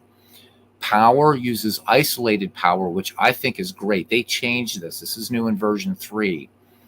Version 2, they used, I don't know if they used slugging percentage. I can't remember. I'd have to fire up version 2 to see. But now they're using the isolated power. At bats have to be more than 84, and X has to be greater than 259. For speed, again, you're an A runner, plate appearances greater than 99, and X is greater than 12, so 12 stolen bases. Your defense, all the way down, ERA, an A pitcher, right? X has to be less than 2.70, and you're an A-rated pitcher. And then your control. So this is based on ERA. This is based on your strikeouts and walks percentage, okay, to give you your control rating. So you can see down here, for instance, that this KOBB percentage, higher the better. So down here, a D-rated pitcher, right, is only going to be when X is less than 0.95. So his percentage of striking out, he's missing the strike zone a lot. So this is how they arrive at their ratings. And then right here, you can export these stats to Excel. Okay. You can change lineups. I didn't see that. You see Ray should be number 1. But again, 1950 to 1980. So again, I can send these stats to Excel, and then whatever baseball application you're using, you can use in Excel. Go for it. It's fun. I think that's pretty much it. For these custom teams, so again, like these 1971 Pirates, the 1934 or the 1930 Bats Braves that I put in here, and that little plus shows me created team, what have you. And again, we can look at these. Let's look at their stats. I wanted to show them anyhow. Oh, stats are not available for teams added through the custom add option. I knew that because I said that earlier. Okay. Anyhow, you can also change the parks. You can change manager ratings, whatever. You can do whatever you want. Pitchers' batting traits. So if you want to do some deep diving, you can edit the pitcher's batting traits. But you do have to save lineups in this. You don't have to save it in box score replays, obviously, because they're done. And the quick sim will create the lineups. But if you've created the team, whether it's one from the database or like this Boston Milwaukee Braves team, you have to create the lineups. So it won't generate one for you. I think it would be nice if it did, but you don't have to. And so basically, however, you want to do that, just there. It's just click and drag, right? I'm not trying to create a lineup here. I'm just going to Jackie Hernandez. And so you can see by just clicking on him, there's one way to do it. So I'm going to have Jackie. I'm going to have Jackie Hernandez play short. Okay. And then we're going to put in Richie Zisk. Okay, and we're going to put Richie, we're just going to put him in right, just so you can see. Okay, so then, right, there's our lineup. And then we can, set up who's, bench, what have you. And then you just save your lineup and you're good to go. And again, you can use Baseball Reference if you want. You guys should know about that function in Baseball Reference where you can look at the lineups that was most used by a manager, or maybe you like a lineup that was used on a specific day. But again, if you're going to do that, just play it in box score.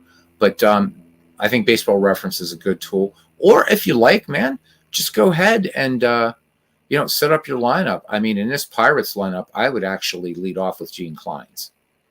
So you can see here he's an A batter. He's got A speed, so I'm going to lead off with Clines. So these stats, or these give you, the ratings give you a lot, plus just showing these team stats, you can do this as you're creating your lineups as well. So we're all into ratings and stats, aren't we? Sean says, kind of shocked they show the formula. Nice they do for people who want to know what's going on. I'm glad they do that, and I wish Strat, of course, is never going to do it. Strat's never going to do it. Appa, well, we know the story with Appa and why you can see why they do what they do. But I think it's a nice touch, and I'm happy because if you look at this, so even in the version 2 software, it shows you how they got these ratings. But let's say you're playing a baseball game and you're seeing that Milt May, for instance, is a BBDA, right? Well, what does that mean? It's kind of abstract. So to be able to again show these team stats and to be able to see how they arrive, this makes more sense and based on actual ratings. So there's nothing terribly subjective in here. Now, what would be nice is a nice addition to this game would be something that Action PC Baseball does. So if you guys notice in Action PC Baseball, let's bring it up for a second. Better to show picture. We'll add to my 1,000 words. We use Steve Tate's thing here for a second, his American League file, and let's select the Minnesota Twins. Okay, and let's pick Harmon. Let's take Harmon Killebrew. We'll pick on Harmon. Okay, so we have all these stats here, and I should have picked a team that's easier to read.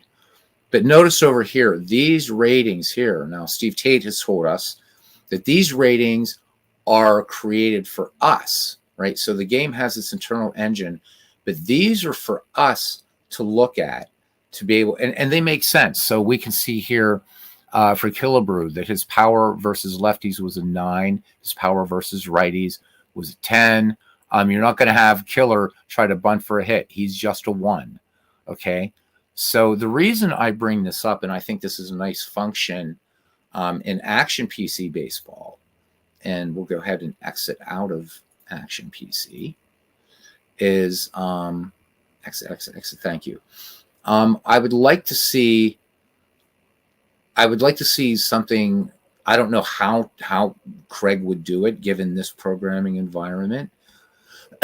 Something a little bit more granular, not because the game uses this, but what I would like to see more is for lefty righty splits. I mean, that's nice to know that, for instance, for we baseball nerds, wow, cool. Okay, so it looks like Killebrew is going to do a little bit better. And if you look at Mickey Mantle, there's even a larger disparity in Action PC Baseball. That I'm not knocking this game, but I think that'd be something nice to see. Be pretty cool. I'm not sure how. I mean, it does do lefty righty splits, so why not? There's so much more that you can do with here. I didn't show you this part. I've never shown this part. So we can edit the name of the team, current manager. But if I want to, I can change the name of the team, new manager name if I want to, and park favorability is going to be pitcher, hitter, or neutral. And then the traits for that manager I can put right in here and do it. And then again, shows you how to manage, how to rate managers. So they're more likely to do something risky. That's A, all the way down to D. They are less risky. When adding a manager, you must apply the new traits. How risky, how often does he utilize bunting, the likelihood of intentionally walking a batter, and the likelihood of making a substitution or a relief pitcher. So you can even create managers in this game if you want. Can you show create fantasy team? Yeah, so I already, create fantasy team. Okay. So D. Scott Howard joining us now. So welcome in, my friend.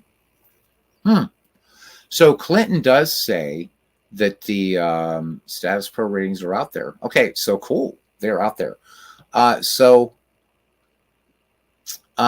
Because I guess for sake of completion, all right, let's go to team management again.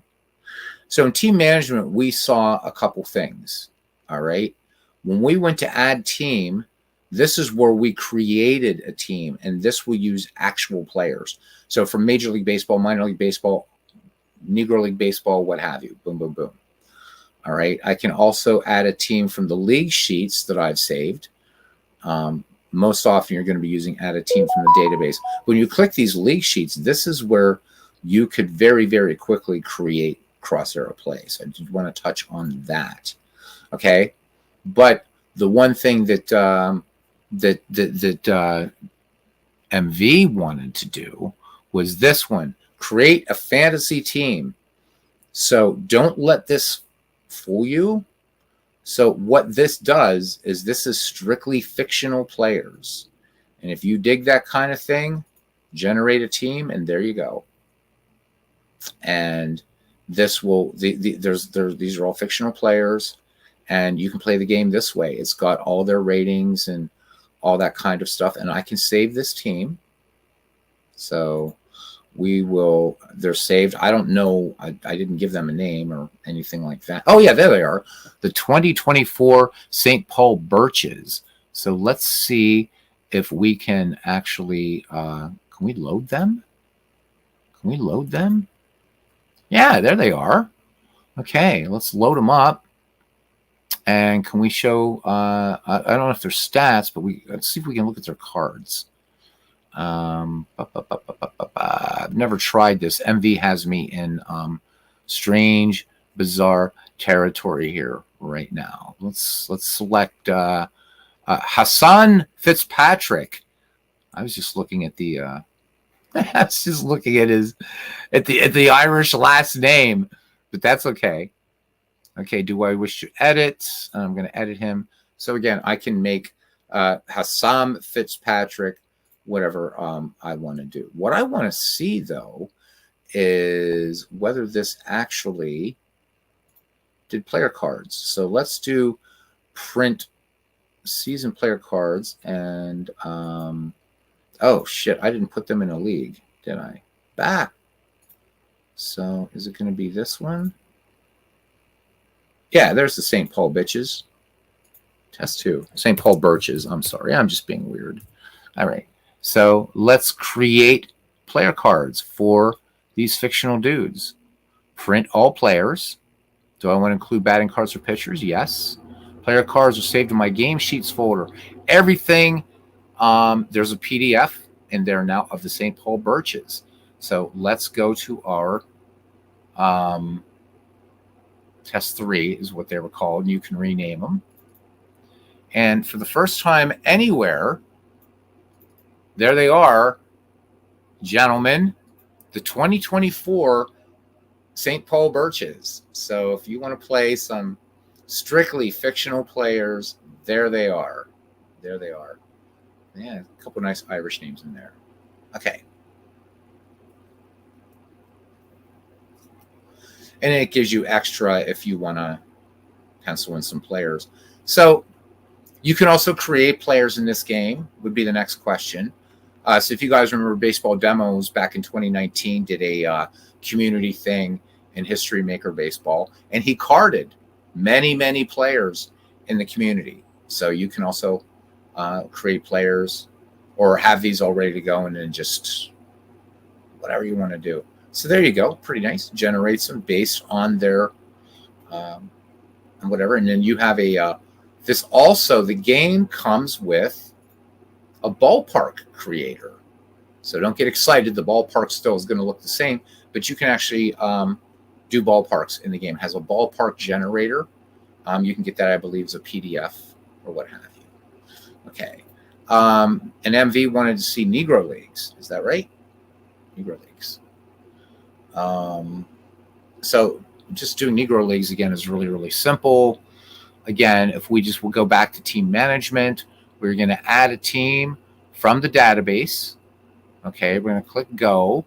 We're going to select the league, and in this case, it's going to be Negro League Baseball, 1920 to 1948.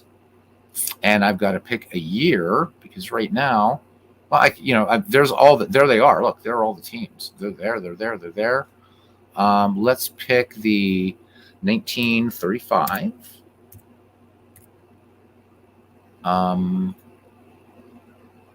Who do we want? Who do we want? Well, of course we probably want the Homestead Grays. Of course we do, right? Yep, Homestead Grays, and then add data from the league database. Team's been successfully added. Okay, so now if I go up here to our drop down in teams, there's the Homestead Grays. Load them. There they are. So there's Tommy Dukes. There's Buck Leonard, Harris, Ray Brown. Now, with the create team thing that I showed you guys at the very, very top, I could put these Homestead Grays into a league that would also include the Rockford Peaches, the Toledo Mud Hens, the Pittsburgh Pirates, the LSU Tigers. So you can start to see the scope of the game, too. I can put them in a park, if I want it to be neutral, what have you. This would actually be... they played in a couple fields. One of them was, of course, Forbes Field. You see back here. The Crawfords and the Grays would play Forbes Field when the Pirates were away. Mostly the Crawfords. The Grays actually played not all the time in Pennsylvania. So bad example. If this was the Crawfords, we would just put in Forbes Field. And we know the Forbes Field was a pitcher's park most of the time. That's how you do Negro Leagues.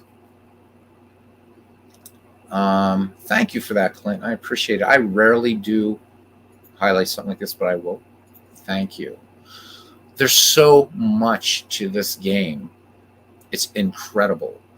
Few trouble spots that you run into. Again, I'm gonna remind you. If the game crashes, just boot it right back up.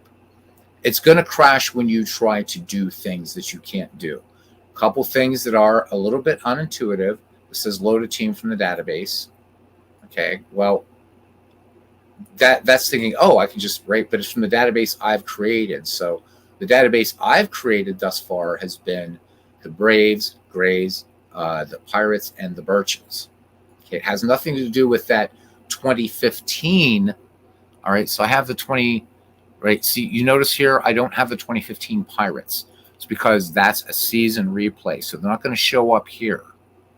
Okay, so load team, just remember, just let it mouse over, load teams from your local database. Why this gets confusing is because you're thinking, oh, I'm going to load a team from one of these databases. You want to add a team. Okay. You can also edit rosters too here by adding players.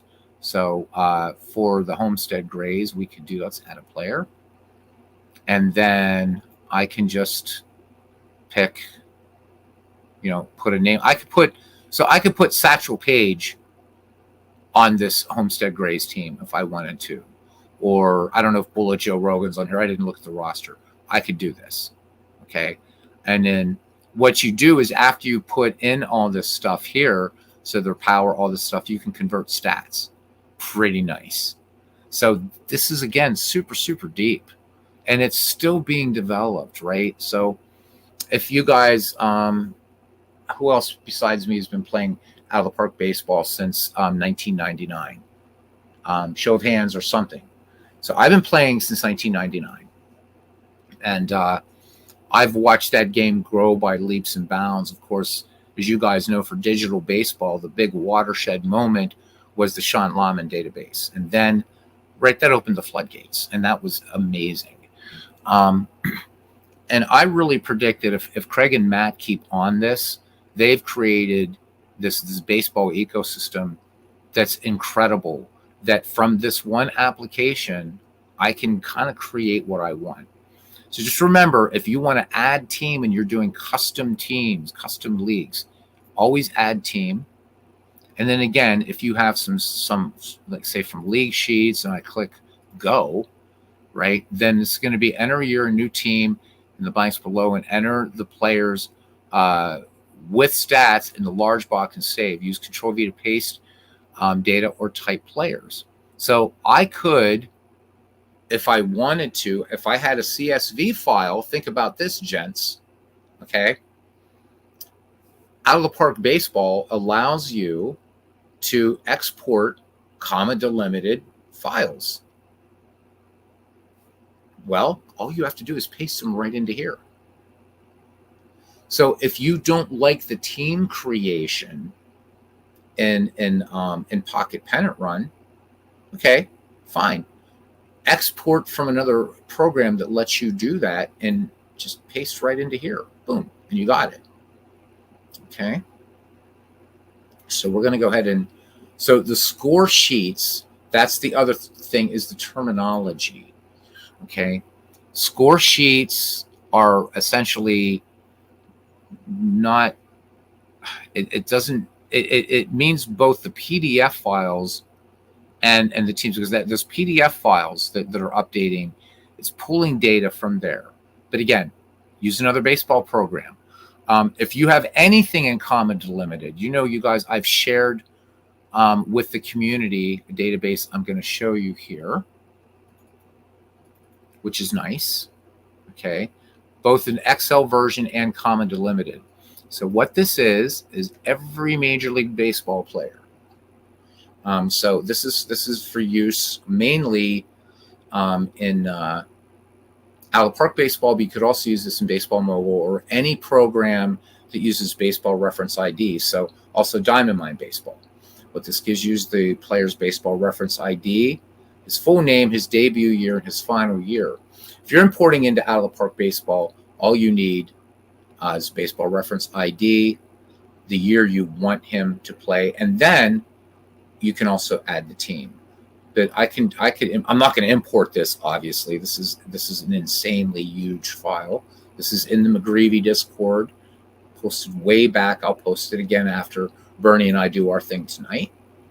But I could use comma delimited data. That's all this is. And I could import this into, or whatever subset I've created out of this, right into Pocket Pennant Run. So if I had a comma delimited version, which I do, Dwayne gave me, I could actually do the Bats League, copy, paste, bam, done. All right. Let's bring back up our friend, which I think went away. Maybe I closed it. Did I close it? No, I didn't close it. There we go. All right. So again, add team. And this time, again, create a team is going to be what I was doing with the Bats League. Add a team from the database. Click go. Select your league. Let's pick a minor league team this time, and we'll pick the 2006 Toledo Mud Hens, because I used to go to a lot of Mud Hens games. A lot of fun, really nice ballpark. There we go. And we're going to add the Toledo Mud Hens, and they're done. And now if I go to teams, we have the 2006 Toledo Mud Hens. I'm going to load them. And it's not only loading them, it's creating all the player cards. There we go. There's everybody. I'm trying to see if there's anybody here. Yeah, hey, there's a Pittsburgh Pirate. There's Ryan Ludwig is in here. And some other guys that made it to the majors for a little while, a cup of coffee, some guys that didn't. But I do remember these names from seeing them before. Okay. So I can show the team stats, and there they are. So these are the cumulative statistics for the 2006 Toledo Mud Hens.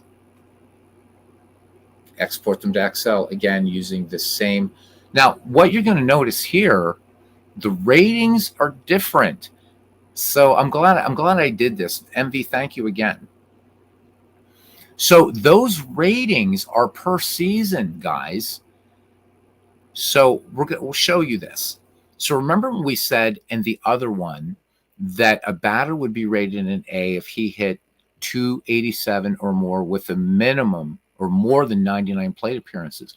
Notice right here for the Mud Hens, you're rated an A batter in this season, in this league, if X is greater than 302. All right.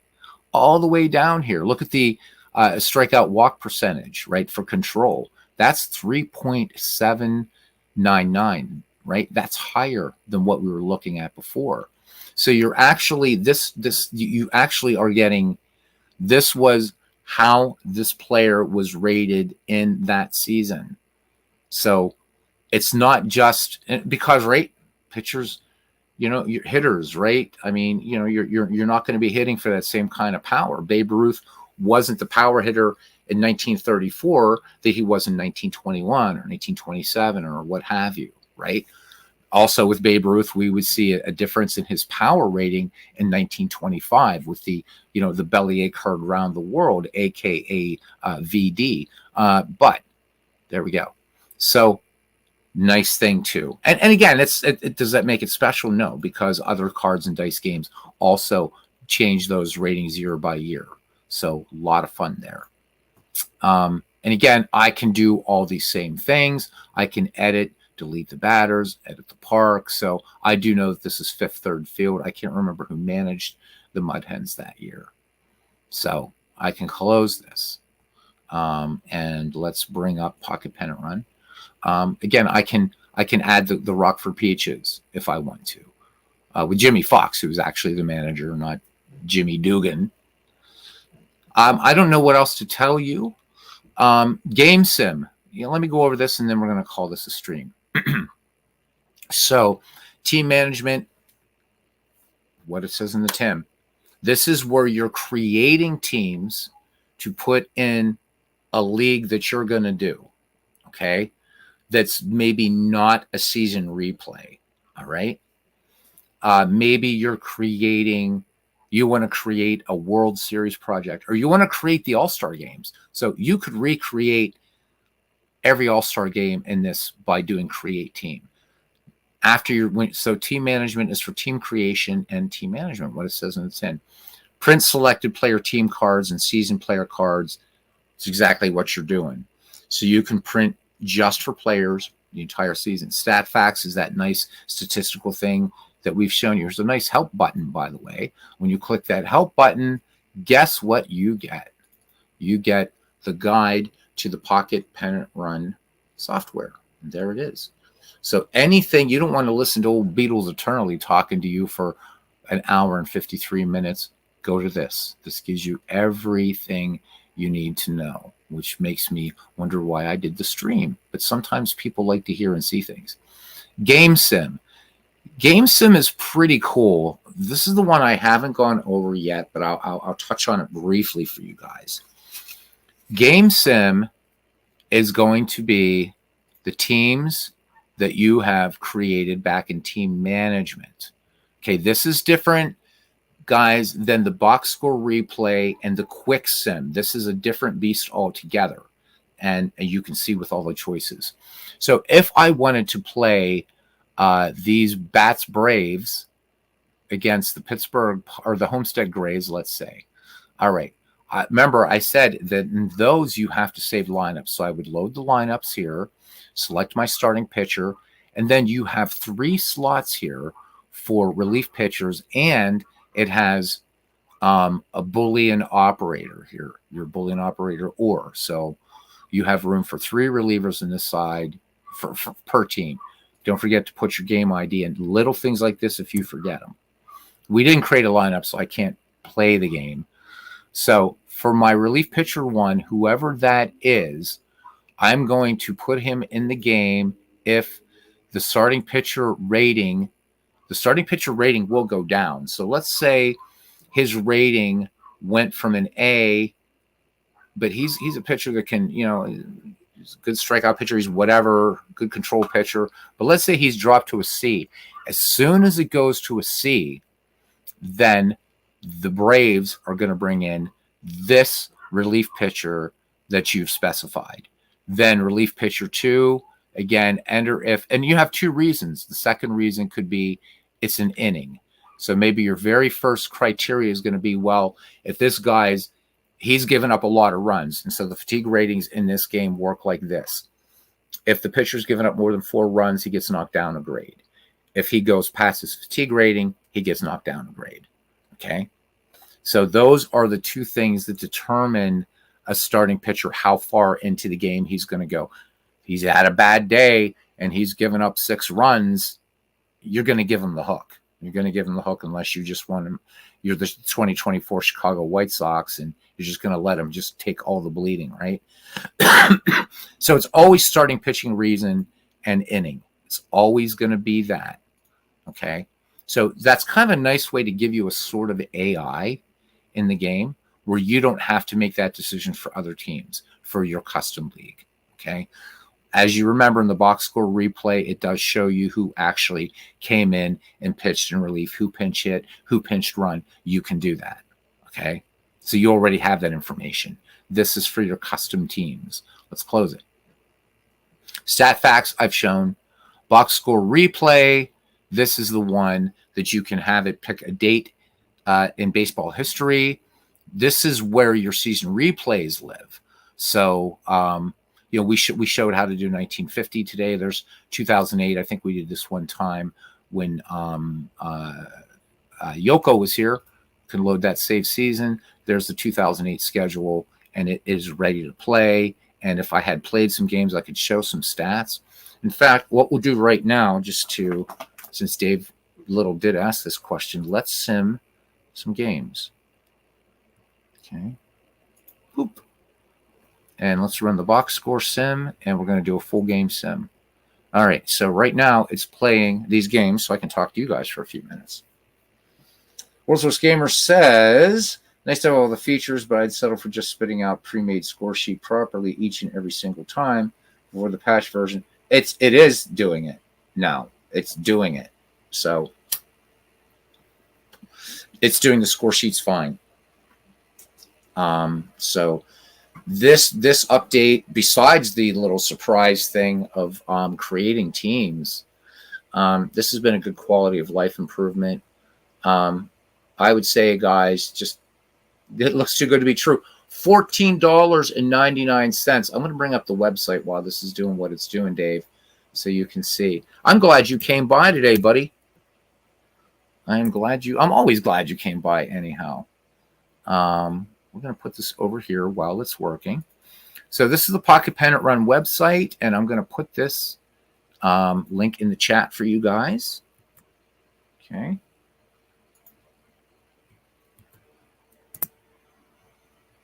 There you go.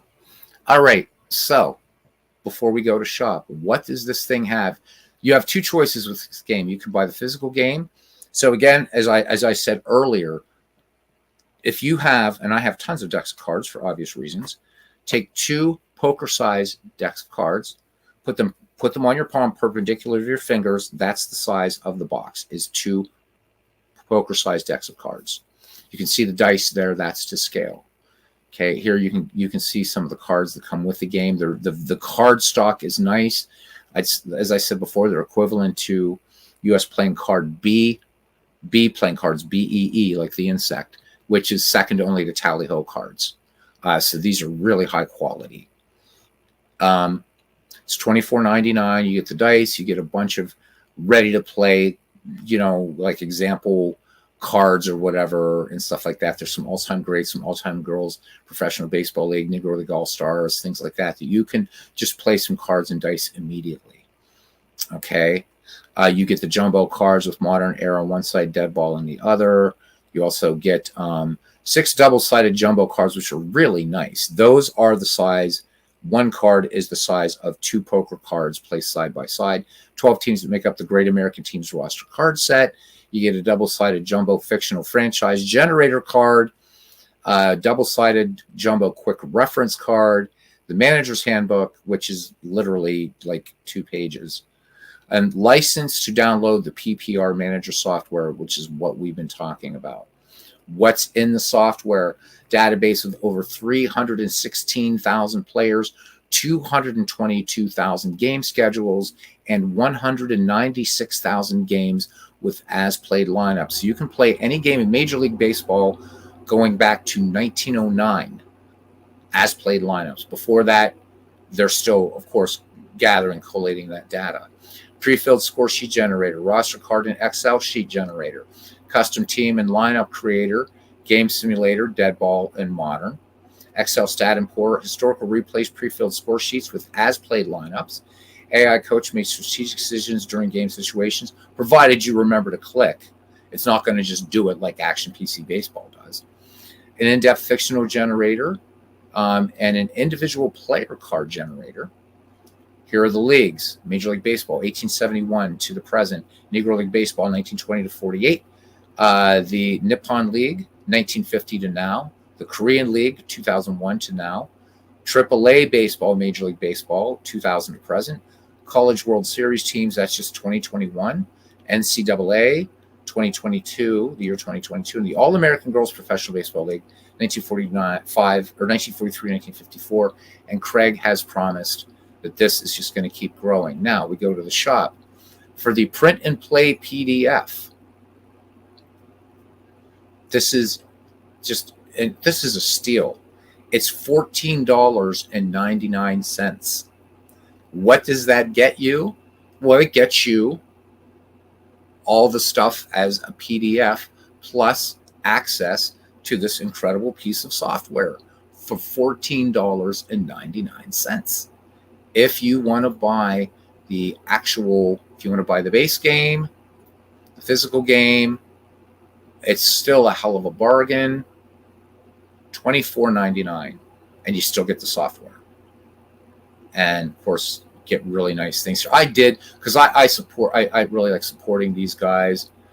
This is a nice, when I used to use this play, when I was playing it as cards and dice, you get a mat for the dead ball era, and you get a mat for the modern era. And there's all the check stuff that you need. And if you're still playing version 2, here you go. It's all right here, and all you do is supply the cards. And it's, if you don't play dead ball, fine. Just pick up the modern mat. It's $20. So what does a strat season cost right now? Well, actually, okay, this game just by itself for $24.99 is less, and with all this software, this is less than a PC replay season. So you can't really beat it, I think. All right, let's see where we are here. Yeah, there we go. So there's our replay scores of the games that we've played thus far. So let's pick a game and let's show a box score. So Mariners, Rangers. Don't really too care about those teams, but there we go. So in this game, this was the Rangers took care of the Mariners 6-3. There's the box score. Okay. Dave Little talked about stats. So now we're looking in the stats of our replay. So we haven't played enough into it, but I could search here again by just looking at what a player has done. So there's all the players for 2008. Okay. I can just see how the Red Sox might be doing. Again, we'd have to go further in. I can select, again, search by stats. So it does it. It's there. And we simmed all the way down to, we could sim everything. We could look at just April. And if we wanted to sim just April in 2008, of course, we can do that as well. So why not, just for giggles, let's sim April. Okay. Okay, and I want a full game sim. So it's going to sim out 403 games. We'll see how long this takes. The game that does simming games the fastest is Baseball for Windows. I've never seen a game sim as quickly as that thing. It's ridiculous. Okay. Where do you get the software? Okay, so you got the $14. Okay, you should, if you got the PDF version within the manager's quote unquote handbook. Yes, MV, it's there. Yep. Just use the same email that you used to order the game, and download this bad boy. So viewership has been staying pretty good here. So I think this is hoping, again, guys, I'm not getting any money from this. I love this game, and I love how robust it is. This we have. Oh, holy shit, guys! So we have 15 minutes remaining. So we'll do this, and then we'll get out of here. But this is for Dave Little. I still wish they would add an auto creation lineup button in team management. Yeah, I do too, Sean. I don't. That's why a lot of times I'm just playing box score replays or like, random days in baseball. MV says he's face against the glass. I agree with you, Sean. I would like to see a lineup generator. I use that all the time in Action PC. Bam, lineup generator. Because Action PC, of course, if you've got the seasons that have the as played lineups, but whatever. If I'm doing an exhibition game, I can't be arsed to create lineups. You're welcome, Dave. So yeah, Sean, I do wish that has been on my wish list since version 2 of this software. It's like just please create a lineup generator, please.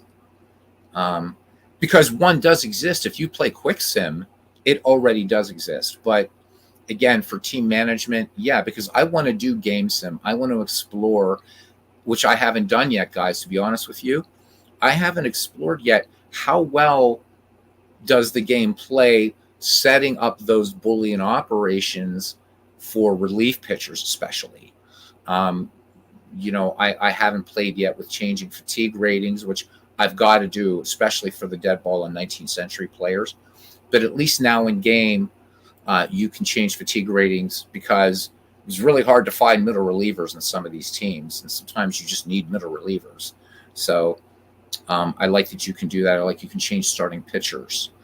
I have a fast computer, but this is just, it's doing what it's doing. And there you go. It's crawling along at 18%. Baseball for Windows can do a whole season in about 5 minutes. So, but it's a different programming language. This is Python, and it's doing its thing. So listen to some music or something. So 79 games have been done, 80, whatever. There are other things I would like the software to be able to do. But considering the price, considering the things that you can do with this game, and once Craig does add a schedule generator and some other things, holy hell, you've got one hell of a game that you can play strictly as cards and dice, and just use this thing as just creating score sheets all the way up to playing the entire game on here. Keeping, tracking your stats. You can use this as a board game companion, not in the way of Digital Diamond Baseball, but in the way of a means of bookkeeping if you want to. You get every season in baseball, Major League Baseball history, and this will be updated every year with the new season. So we'll probably see an update after the World Series for 2024. Lots of minor leagues. The inclusion of the Negro Leagues and the All-American Girls Professional Baseball League, I think, is huge. And the fact that I can create pretty much what I want to in this, which is nice. If we were doing, and I want to caution you guys, if you get this game, again, $15, come on. But I know a lot of you guys are good guys, and we'll probably get the, for MV, I can get it. Shipping would suck. But, if you do get the full version, you're going to be very impressed. And you still get this anyhow. Make sure that you're doing a full game sim if you want this thing to track stats. because if you do just a quick sim, and this probably would have been done by a quick sim, all it's going to do is give you scores. I like the stats because yeah, shipping sucks hardcore, right? Exactly. It does. Hey, there's RJ. I'm just about to mention him, and he comes in. That is so spooky. Welcome in, Robert, and happy Labor Day to you, my friend. Don't let me down. That counts. Doug Hunt, welcome in, my friend, fellow Bucko fan. I think shipping sucks even worse to Canada. Actually, when I was in Europe, I was getting stuff shipped like musical instruments and magic stuff, magic equipment like books, which are heavy. And I was paying less shipping even than friends of mine in Canada. So Canadians really get screwed. So, yeah, it's terrible. It's terrible, terrible, terrible. We got about 10 minutes till this sim's out April. I was going to just mention that Robert has a nice solution for inside pitch, and that's using. God, Robert's going to hit me. What's that called? Fast Score, I think it's called, which I think is super cool and it's pretty super accurate. But a lot of people, one of the things that you run into when you're doing a season replay is a lot of people really like to track stats during the replay, and so of course a lot of Digital Diamond does that for you as a board game companion, and so does this. As far as doing a season replay within this. So again, it does take a while, but imagine how long it would take for you to actually put in all the information, which I've shown you here. You can do manual entry in this game. Could you imagine doing this for 403 games? Sorry, I got other things to do. I'm not going to do it. So Fast Score, thank you, Robert, because I know there's ball stat, there's this, there's that, but it's Fast Score, and that's of course Robert's famous 10-minute ticker, which is always a lot of fun. His whole channel's fun, but I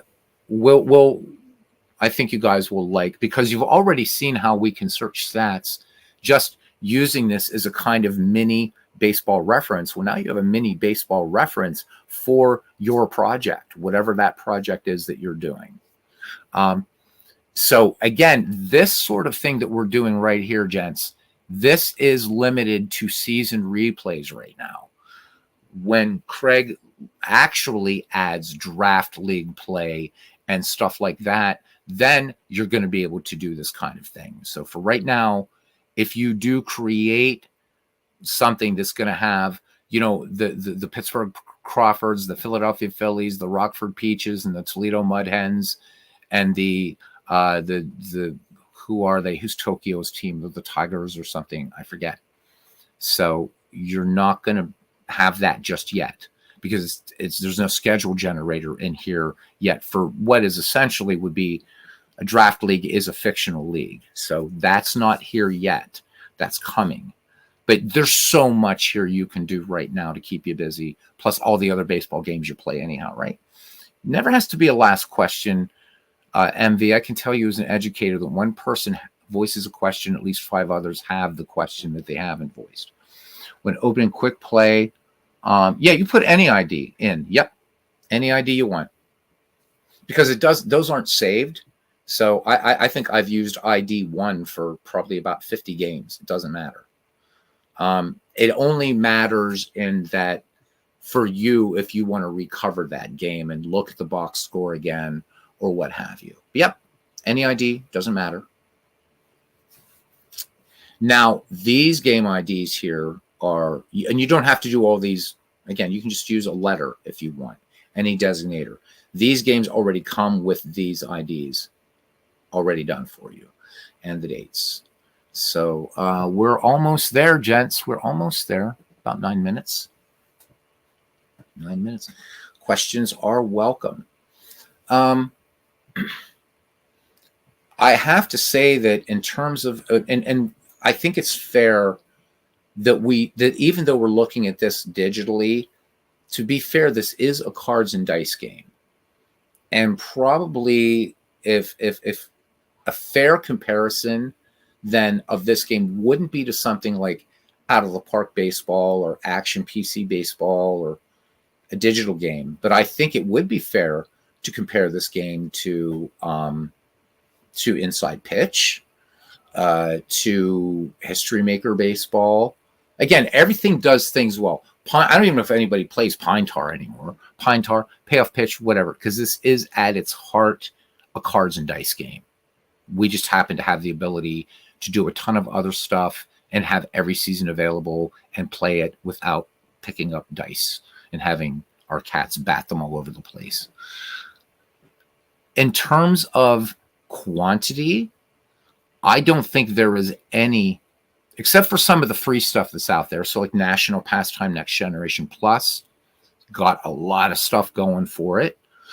Certainly the stuff that you can get like Back to Basics Baseball, Cardboard Baseball, Dead Ball Baseball from William Ackers, which is excellent, by the way. I've never shown it on the channel. I should.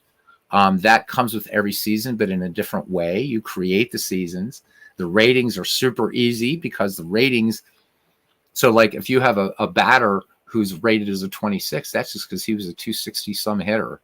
Anyhow, taken all together, I think we are definitely in an amazing age of baseball gaming, and I mean even for cards and dice. When you have this kind of humble at first blush program that does so much and can fill that cards and dice need if that's what you want to do. If you want to just, and you don't have, let's say you're a big time Strat player. And of course, Strat doesn't even give you all the players in a season that you order. And you're like, man, I want to play a game, but I don't play Out of the Park Baseball or digital. I don't play any of that digital crap. Well, you have the mechanism here where you can just do like, I'm going to print and play a random day in baseball history, and I'm going to sit back with a mug of beer or a cup of tea or whatever it is and some pretzels and play a cards and dice game. And it didn't cost you an arm and a leg. And it plays a good game of baseball. Is it as robust in terms of quality now? Can you compare it yet to games like Inside Pitch, to games like Stratomatic, to games like APA? I would say probably not, because, right, APA, for instance, has 73 years under its belt. Strat has 63 years. Robert could probably tell me, oh, Don Broad Baseball, I've got it right here somewhere, Doug. Anyhow, which is Sports Illustrated Baseball. How long's Inside Pitch been around? I don't know.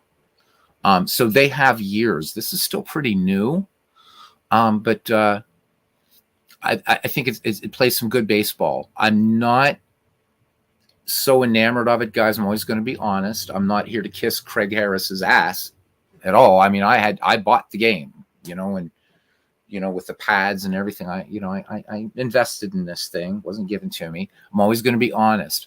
I don't think it does dead ball baseball well yet. It needs work, especially with pitchers.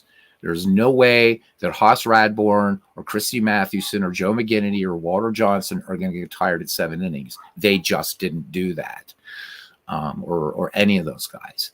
So there does need to be work on fatigue ratings, but because we can change those fatigue ratings, that's fine. Use your best judgment. Most of this community, and I would say most baseball simmers, don't even play in the 19th century and the dead ball era. They don't.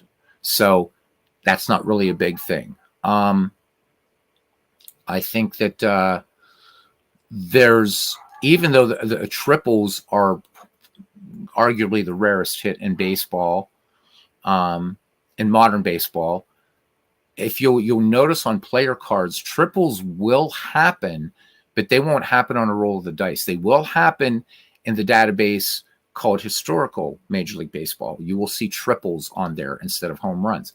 That's accurate. Makes sense. But it would be nice to have one little spot in there, because Anybody, it can happen. I remember a Pirate game that Doug Drabeck hit a triple. It happened. So I would like to see triples rated in there, even if it's just for every batter, just for modern batter from 1921 forward, to have triples available. Maybe just one. That's fine. Perhaps. Is that a knock? No. I think that some players are going to crave more of those charts. And I'm thinking now of games like Status Pro Baseball, which has a lot of charts. And when Dwayne and I do our tutorial on how to play Status Pro inside Digital Diamond, I'm going to show you the charts. There's a lot of charts. There's other games that have a crap ton of charts. I do like the fact that I don't have to look at charts. Robert has defended Inside Pitch Baseball as having minimum chart lookup. In fact, he's shown you guys on his broadcast how he creates these little charts. I notice he uses a dry erase, and I think that's really cool. So that's nice. This doesn't have a big footprint, even if you buy the physical game. When I think of big footprint games, the one that immediately comes to mind again is Status Pro Baseball. I played that one along with APA and some Strat when I was in university in the 90s. And to be honest with you, that was the thing. You need a pretty good footprint to play Status Pro Baseball, and I'm chuffed that I can now play it digitally. But this is even small, right? This is like that same little digital footprint. Negatives, I've got to put out some negatives about this game. Craig is working on the resolution, but it's still, I would like to see, if possible, in the Python programming language, to be able to change the size of the fonts. So this becomes a problem on two ends. He's fixed the problem largely. There's a resolution problem for people that had 4K monitors, like Steve Tate, wealthy dude, Mike, and Mike Silva, these guys that can afford 4K monitors, good on them. But there were certain parts of the screen you couldn't see, that you couldn't execute plays. There were also people that had very low resolution monitors, or maybe little 14-inch monitors. So there, everything's done. We'll get to this, and we'll start showing some stats and things like that. Okay, and we should be, we're done with April. Nice. Huzzah. Okay, so you can see here that I can't change the size of these fonts. I would like to be able to do that. Sometimes I'm tired at night, but I'm not tired enough to sleep, to go into the FedEx craziness the next day. And I want to be able to play a game of Pocket Pennant Run, because my senses, I don't want all the boom, boom, boom from MLB The Show or Out of the Park, or even Action PC or Baseball for Windows for that matter. I want to play a quiet game of baseball, but I want a little bit more than maybe what some other games that I have offer. So I think the font size does need to be increased. That would be nice. The other thing is, when you maximize the game, I would like to see the game actually scale to what would be a full screen. So I'm not in a game screen right now, like we see the baseball diamond. So if I would hit maximize, I'll show you guys what will happen. It's not a bad thing, but it's not a good thing. Okay, so we can show some stats now. First, let's show standings. So there we go. So in the American League East, the Toronto Blue Jays, 1.5 up on Bernie's Red Sox, or the Community's Red Sox. The Twins right now, a half game ahead of the White Sox. White Sox wishing it was 2008 again, at least here.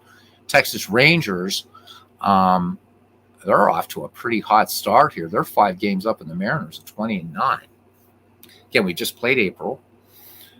So we know the Philadelphia Phillies will win the 2008 World Series. Right now, they are 12-16, so not the best start in the world. Robert's Mets are in first place right now, and they're a game up on the Braves.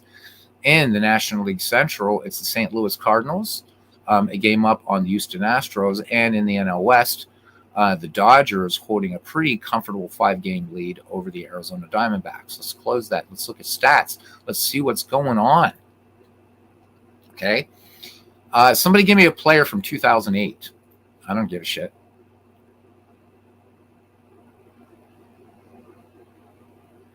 Somebody got a player from 2008. Let's see how he's doing.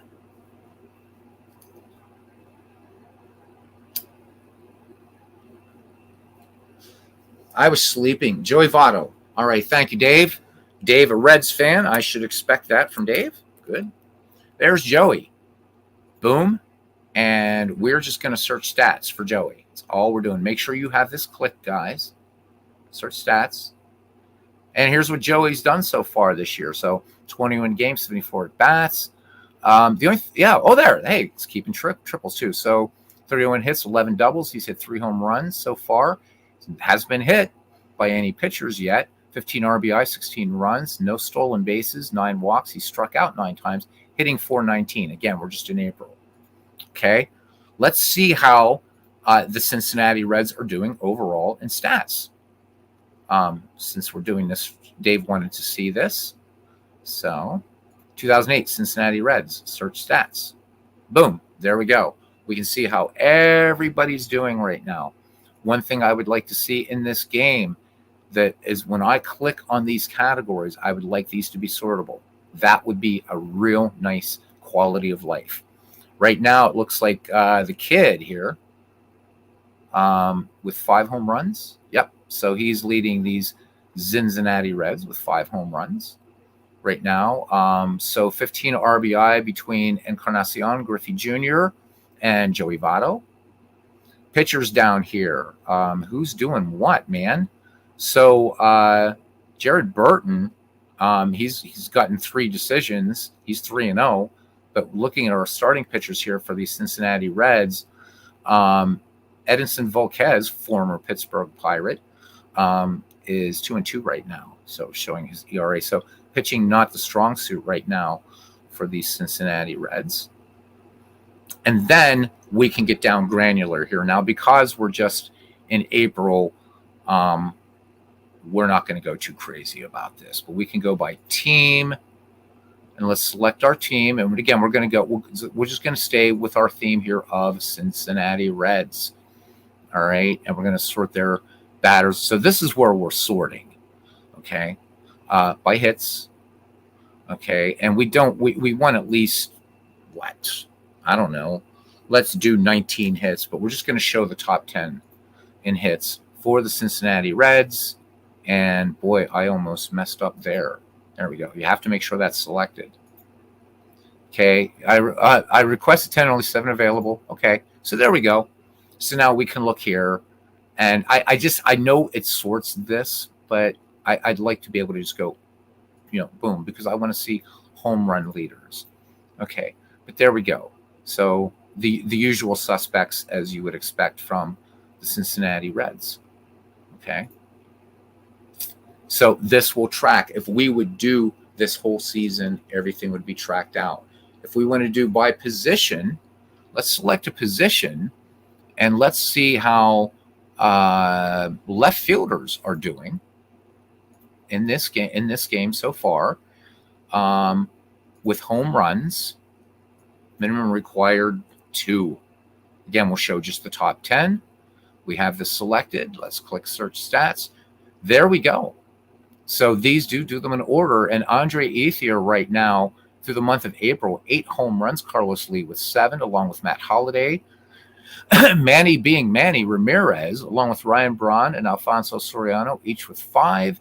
And then rounding out the top 10 with 4 home runs, David Murphy, Adam Dunn, Pat Burrell, and David DeLucci. But we can also see what they've done with steals, what have you. So this is just left fielders. This isn't like just generic outfielders, whatever. So pretty cool stuff.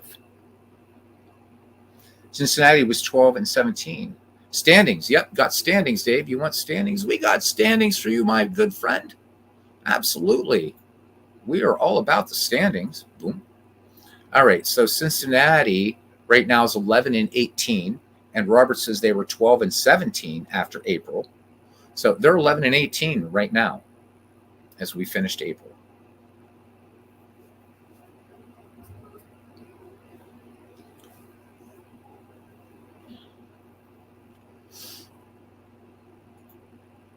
And there we have here.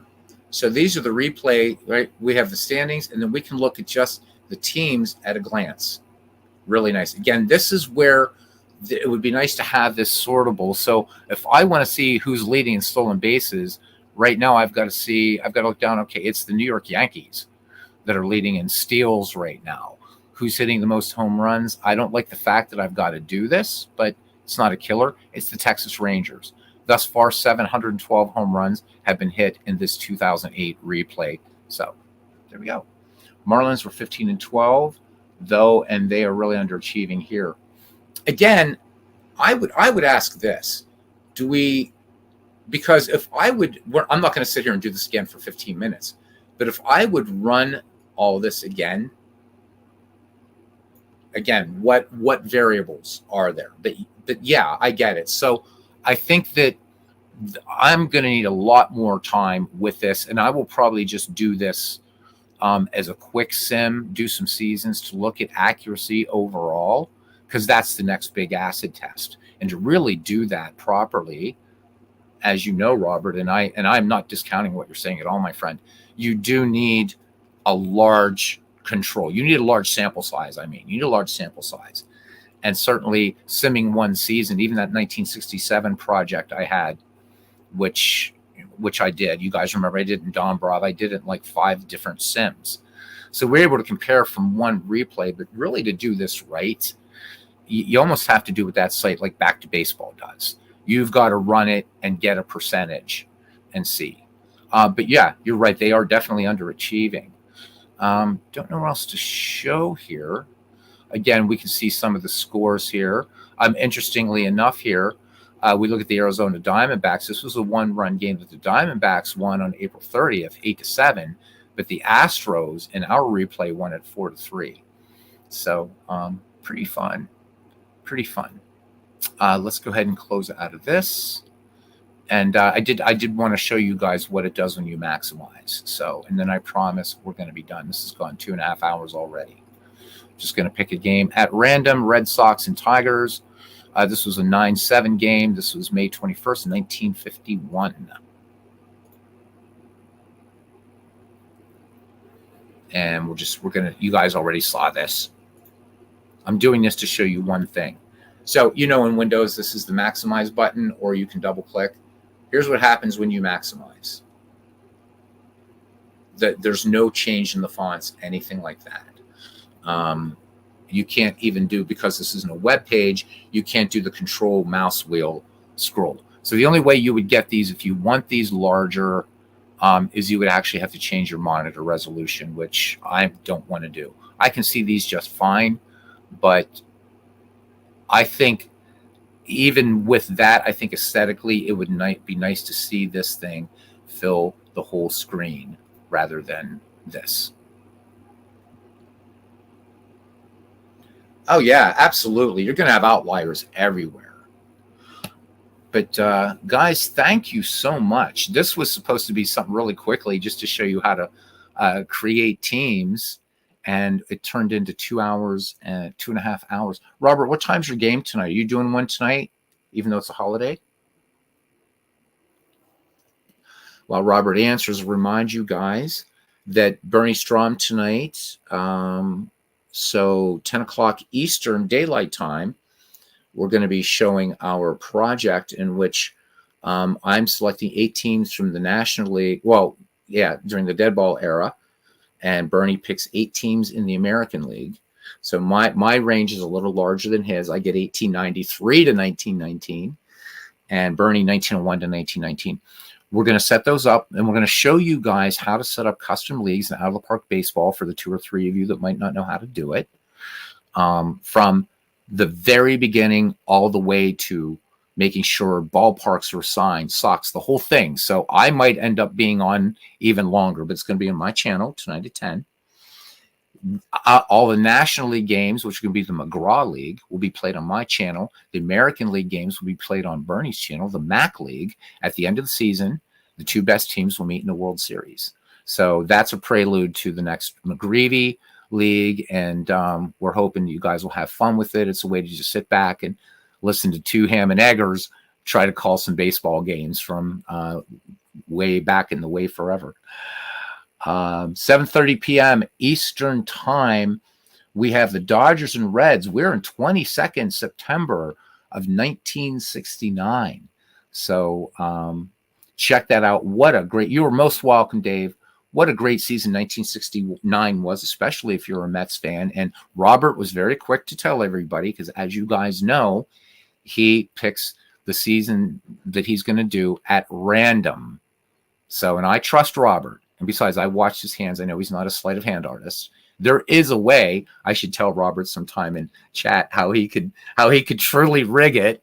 It's from an effect back in the 1920s, just using paper. But anyhow, 1969, check it out. And it's always good news and bad news for when Robert is getting later into the season. The good news is, of course, things are getting exciting. It's the stretch run. But then Robert, sadist that he is, he takes a bit of a hiatus after that, and he has a great community there. I wish we could see more cross-pollination. Doug is one of the people that comes here, goes to Robert's channel. I'd like to get the Bryans here, but it is what it is. But they have to wait, and Robert's like, he'll like throw a game out there, like a strat game every once in a while or something. But it's like, yep, I'll be back in a month. And it's like, I can feel the entire stadium groan. And that's great. So we're not really, 4 seasons are picked and your voters vote. So, but it's still right. I mean, come on. This is when the Amazins won. Robert's team is the New York Mets. He could have just said, we're doing the New York Mets, but he's kind of giving the people what they want. But that's really good. Yeah, because I was one of the people who voted 1970. Was it 72? Yeah, and you did 72. I was really chuffed. Yeah, so many people hate when you take your 2-month off. Yeah, you do. It's like so it's almost like the sun's going to rise, that somewhere around 7:30, 8 p.m. Eastern Daylight Time or Eastern Standard Time, depending upon the time of year, Robert's going to be on. And I told you guys how I discovered his channel. I'm tuning in looking for baseball because I didn't feel like doing anything. And I I'm like, all right, I'll watch this game. As soon as the audio comes on, Robert and that unmistakable voice, stadium barfs. And I'm like, that's it. I got to listen to this dude. And it's really hilarious. And he has a big community and pays attention to the chat. And I love that. The people whose broadcasts I go to are people that are about community. And Robert, to his credits, and I don't know if you guys know this or not, and I got the notice too, but I'm not going to do it. They're offering smaller YouTube channels like ours. Robert's is like 300 larger than mine now, though. But they're offering us a chance to monetize before we reach the criteria that YouTube had always. And Robert decided, this is about community. I want to do this for community. And that's really what we're doing. Nobody's going to get rich. I was talking to a YouTuber who has like 20,000 some subscribers. He makes about maybe $1,000 a month. You don't make money at this unless you're like, you got in early, like PewDiePie or Boogie29888 or those guys where you're getting millions of subscribers. You're not going to be able to quit your full-time job to do this stuff. So we do it for the community. It wouldn't be baseball without Robert. It wouldn't. So January 6th, which is Orthodox Christmas Eve, Eastern Orthodox Christmas Eve, is going to be the next season. There's going to be wailing and gnashing of teeth and rending of garment, Robert. Come on, man. Robert, at least do a Hanukkah special. Come on. At least do a Hanukkah special. You got to. How about just, come on, for the 8 nights of Hanukkah, each night we could light, and I'm not making fun. I'm serious, right? Each night, as we light our virtual candle on our virtual menorah, right? We have a Robert baseball game during Hanukkah, right? You can sit, instead of rolling the dice, spin the dreidel. Come on, man. You're missing a golden opportunity here. No, but seriously, I mean, because we, in my faith, we commit, we don't do the menorahs, but we do recognize, that important holiday, So if you don't know what Hanukkah's about, read up on it, gents. So 1969, far from over, final week in the postseason, almost here. Robert, I wanted to ask you about 1970 because you're doing, as he spins the dreidel, is this. So are you, because Robert will break away from baseball history and structure. Are you adding wild card? Are you doing any sort of extra postseason for 1969? I'm just curious. Because my Buccos didn't make the damn World Series in 72. Ugh. It was the Montreal Expos, but good on them. Good on them. Anyhow, so he makes them wait. I forget what year it was. It was a couple replays ago. And Robert said, well, that's it. I'll be back in 2 months. And oh my God, the chat blew up. So you do all expanded postseasons. All right. So guys, 7:30 tonight, be there for RJO Network. It's going to be the LA Dodgers versus the Cincinnati Reds, 22nd September 1969. Bernie Strom and I will be on tonight, approximately 10 p.m. Eastern Daylight Time, to set up a dead ball project. And that's it. This was Pocket Pennant Run. And again, just buy it. It's $14.99 for the PDF version. You get access to the software. It's $24.99 for the physical game. It's not going to break the bank. David Lando, if you catch this later, you spend more at Chick-fil-A than you do buying this game. So my Buccos 1969 are a half game behind the Cardinals for third place. You're welcome, Doug. Good to see that. My Buccos in the later 60s building what would become a powerhouse in the 1970s, except for 1973 with the death of the great one. Guys, thank you. It means so much that you guys hung out.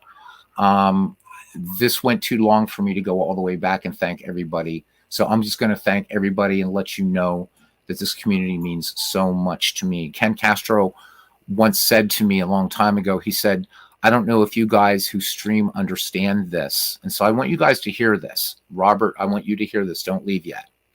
Really important, and we'll close it up.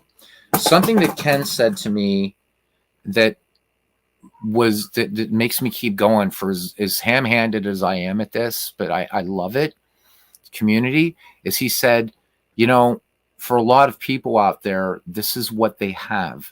And they look forward to you guys doing this and having that sense of community and being together and being able to talk baseball or just listen to baseball or just whatever they're doing. This is for a lot of people out there. This is a big thing for them. So Robert, when you're on there, you know, when Dwayne is there, Bernie, anybody that does this, we're doing something that's amazing and coming together. And what Bernie Strom said was a solo hobby, but we found each other in something very niche and have created a strong knit community that, you know, we go to see our Red Sox fan and Robert and Sports Time Machine and all these guys. And why I always talk up their channels is because it's about the community and this shared love. And I hope that we can get guys out there like Kurt Berglund to hang out with us. And Baseball Replay Journal, where the hell are you? Sportsman Z, all these guys, man. Let's not to build our channel numbers. I don't give a shit about my channel numbers. I give a shit about you guys as people. And I just want to see us all going to different streams. And, you know, all of the other guys here, you know, except Robert and I think we're strictly baseball. But I think just about everybody else, they do other sports too. And I don't know if I'm allowed to say this, but there's going to be a hockey league starting up. But that's, I think, all I can really say. But support the channels, because by doing that, you're supporting each other. And with that, I'm going to close it. Yes, so many around. Sean says, don't get sim baseball, no local anything related to it. Absolutely. All right, gents. Live it, love it. It's all about baseball. And we'll see you Robert's broadcast tonight, 7:30 Eastern Daylight Time. Until then, see you around the batting cage, guys. Thank you all.